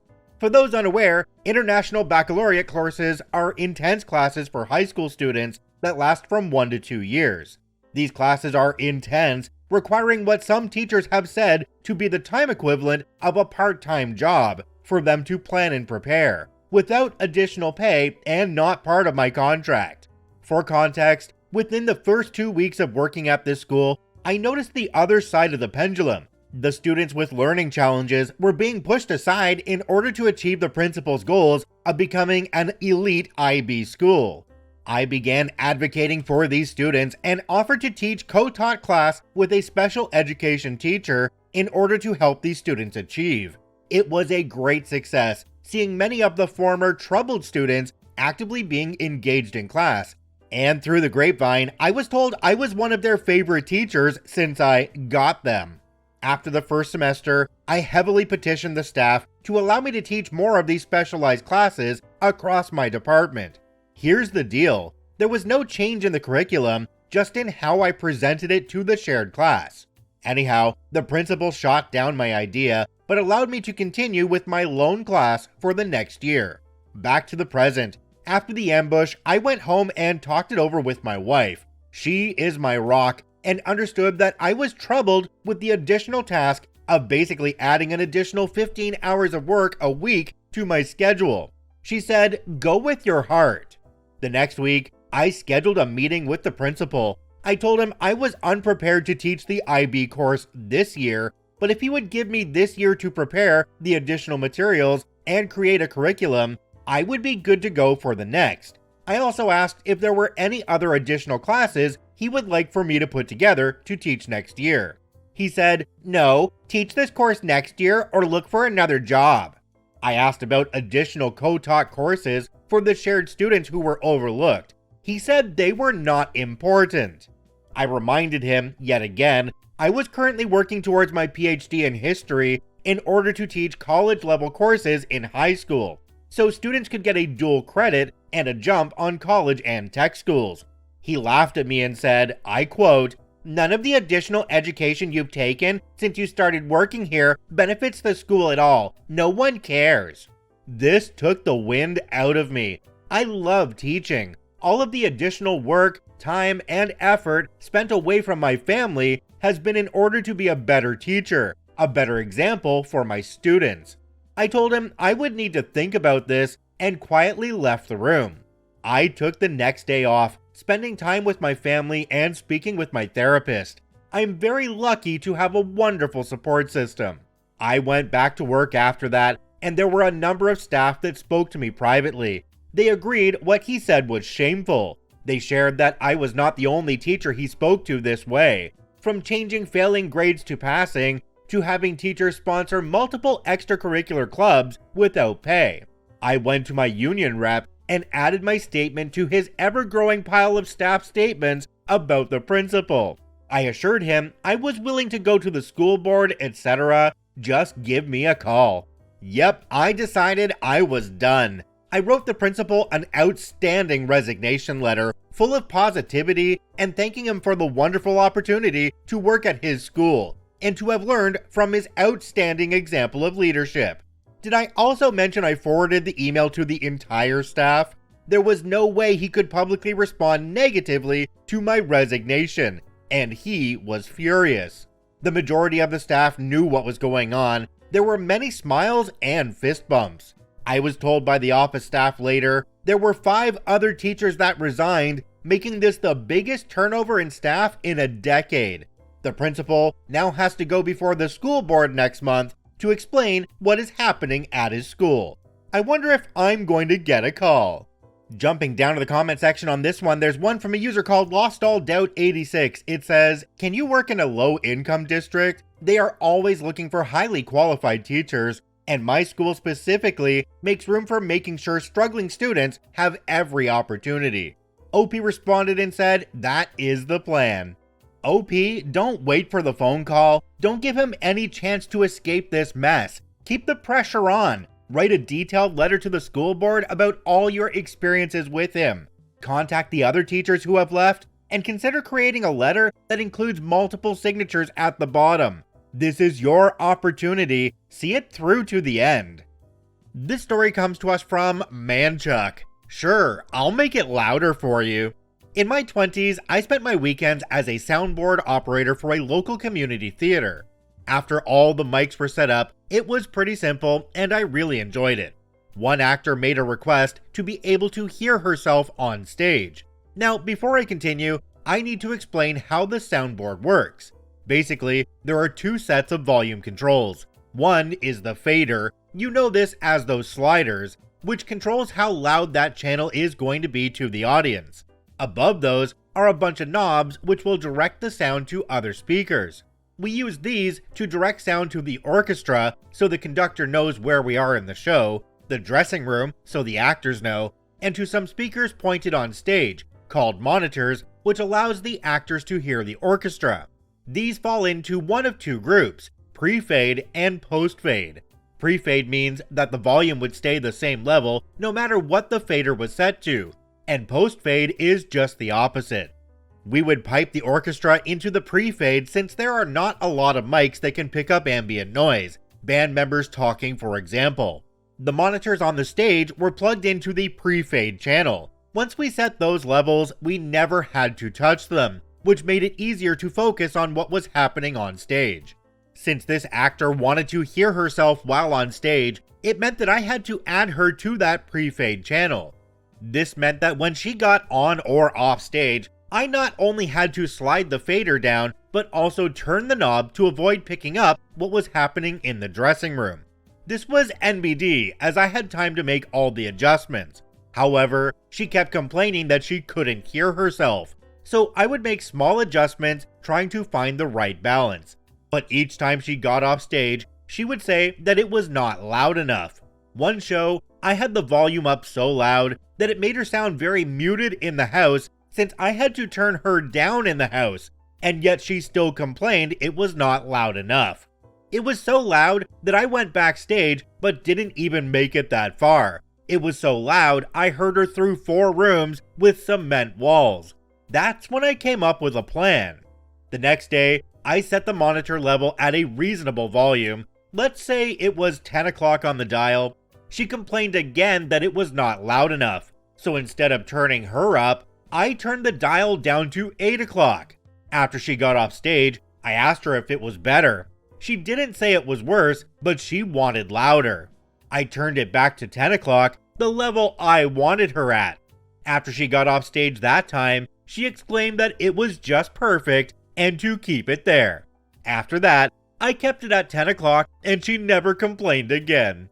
Was anybody else hoping that OP was going to make her backstage chatter available to the whole house? That could have been an interesting situation, especially if she was bad-mouthing OP when she went off stage. Another solution to a problem like this is to have a dummy switch on your soundboard, one that doesn't go to anything. It can be even labeled as DFN, as in does effing nothing. And when somebody asks you to turn it up, you turn up that knob. Of course, you make a big production of it, making it look like you're doing exactly what they request, and I bet you 9 out of 10 times, they'll think the problem has been solved. This story comes to us from Apprehensive Lurker 3. That time, Karen tried to bully another mom and got an eyeful. I, 33 female, unexpectedly gave birth 2 months earlier than my due date. Thankfully, baby and I are doing great and we've now made it home. As you can imagine, coming that early meant baby needed a rather long stay in the infant spa, NICU. Now that we're home and I've been able to process everything, I wanted to share a moment of malicious compliance that helped bring some levity to a really scary experience. One of the most important things for a baby, especially preemies, is skin-to-skin time, which is where mothers or fathers will be either topless or open their shirts to cuddle their infant. Baby struggled with jaundice, so our skin-to-skin time was very limited at first because of light therapy. We had been moved to a new location in the NICU, right next to another baby and across from 2 others. A standard of care in the NICU is monitoring the baby's breathing, heart rate, and oxygen levels. These monitors look like an old school tube TV and are approximately 16 inches by 16 inches, and can display babies in other areas as well if the nurses need. So I'm new to this little care area and I'm getting ready to set up the hospital provided screen so I can get my skin-to-skin time, but realize I may end up blocking the monitor for the baby next to me from the nurse. I asked the nurse if she can still see or if my setup was blocking anything for her. Obviously, I don't want to interfere with the care of another patient. She tells me everything was good, so I settle in for some much needed snuggles. Not even 10 minutes later, I feel someone in my space and look up to see a woman glaring down at me. Once I've made eye contact, Karen starts in on me, while topless and holding baby, so very vulnerable, about how I'm blocking the nurse from caring for her baby. When I tried to explain I asked before setting things up, she refuses to listen and continues to lecture and gets more aggressive and angry about how I'm causing her baby to not receive appropriate care, and am pushing her out of the care area. After all the emotional stress and frustration of being in the hospital, I finally snapped, looked at the nurse, and told her to take away the screen. The nurse was horrified and started saying, "But your privacy," to which I replied firmly, "It would seem my privacy and modesty don't matter as much as Karen's comfort. Get rid of the screen." This pissed off Karen even more, as she realized she'd have to spend the next hour staring at my topless self. She got very annoyed and uncomfortable, especially when the doctors managing rounds both got flustered and tried to insist I get a new screen. I may have been the butthole, but I simply was done and stared right back and said, "According to my neighbor here, my privacy doesn't matter, so we all get to be uncomfortable. When I tell you if looks could kill, I'd be dead, I'm not joking." The doctors didn't want to deal with it, and the nurses who had to deal with it were laughing quite a bit. They then brought the screen back out and tried to show Karen that they can totally see all her baby stats on any monitor, so there was no reason for this outburst. I wish I could say this was the last time she freaked out about this, but she pulled this same kind of stunt almost every time I tried to snuggle my baby, until her baby was finally discharged a week later. But seeing the look of shock on her face when I just forced everyone to look at my boobs is probably going to make me giggle every time I think of it. Jumping down to the comment section on this one, there's one from a user called Hopeful2469. It says, as a NICU doctor, that mom's behavior wouldn't fly in most places I've worked. Either the nurse in charge or attending should have taken her aside and explained that rudeness to parents or staff wouldn't be tolerated. And if she has a concern, she needs to raise it politely with the nurse looking after her baby.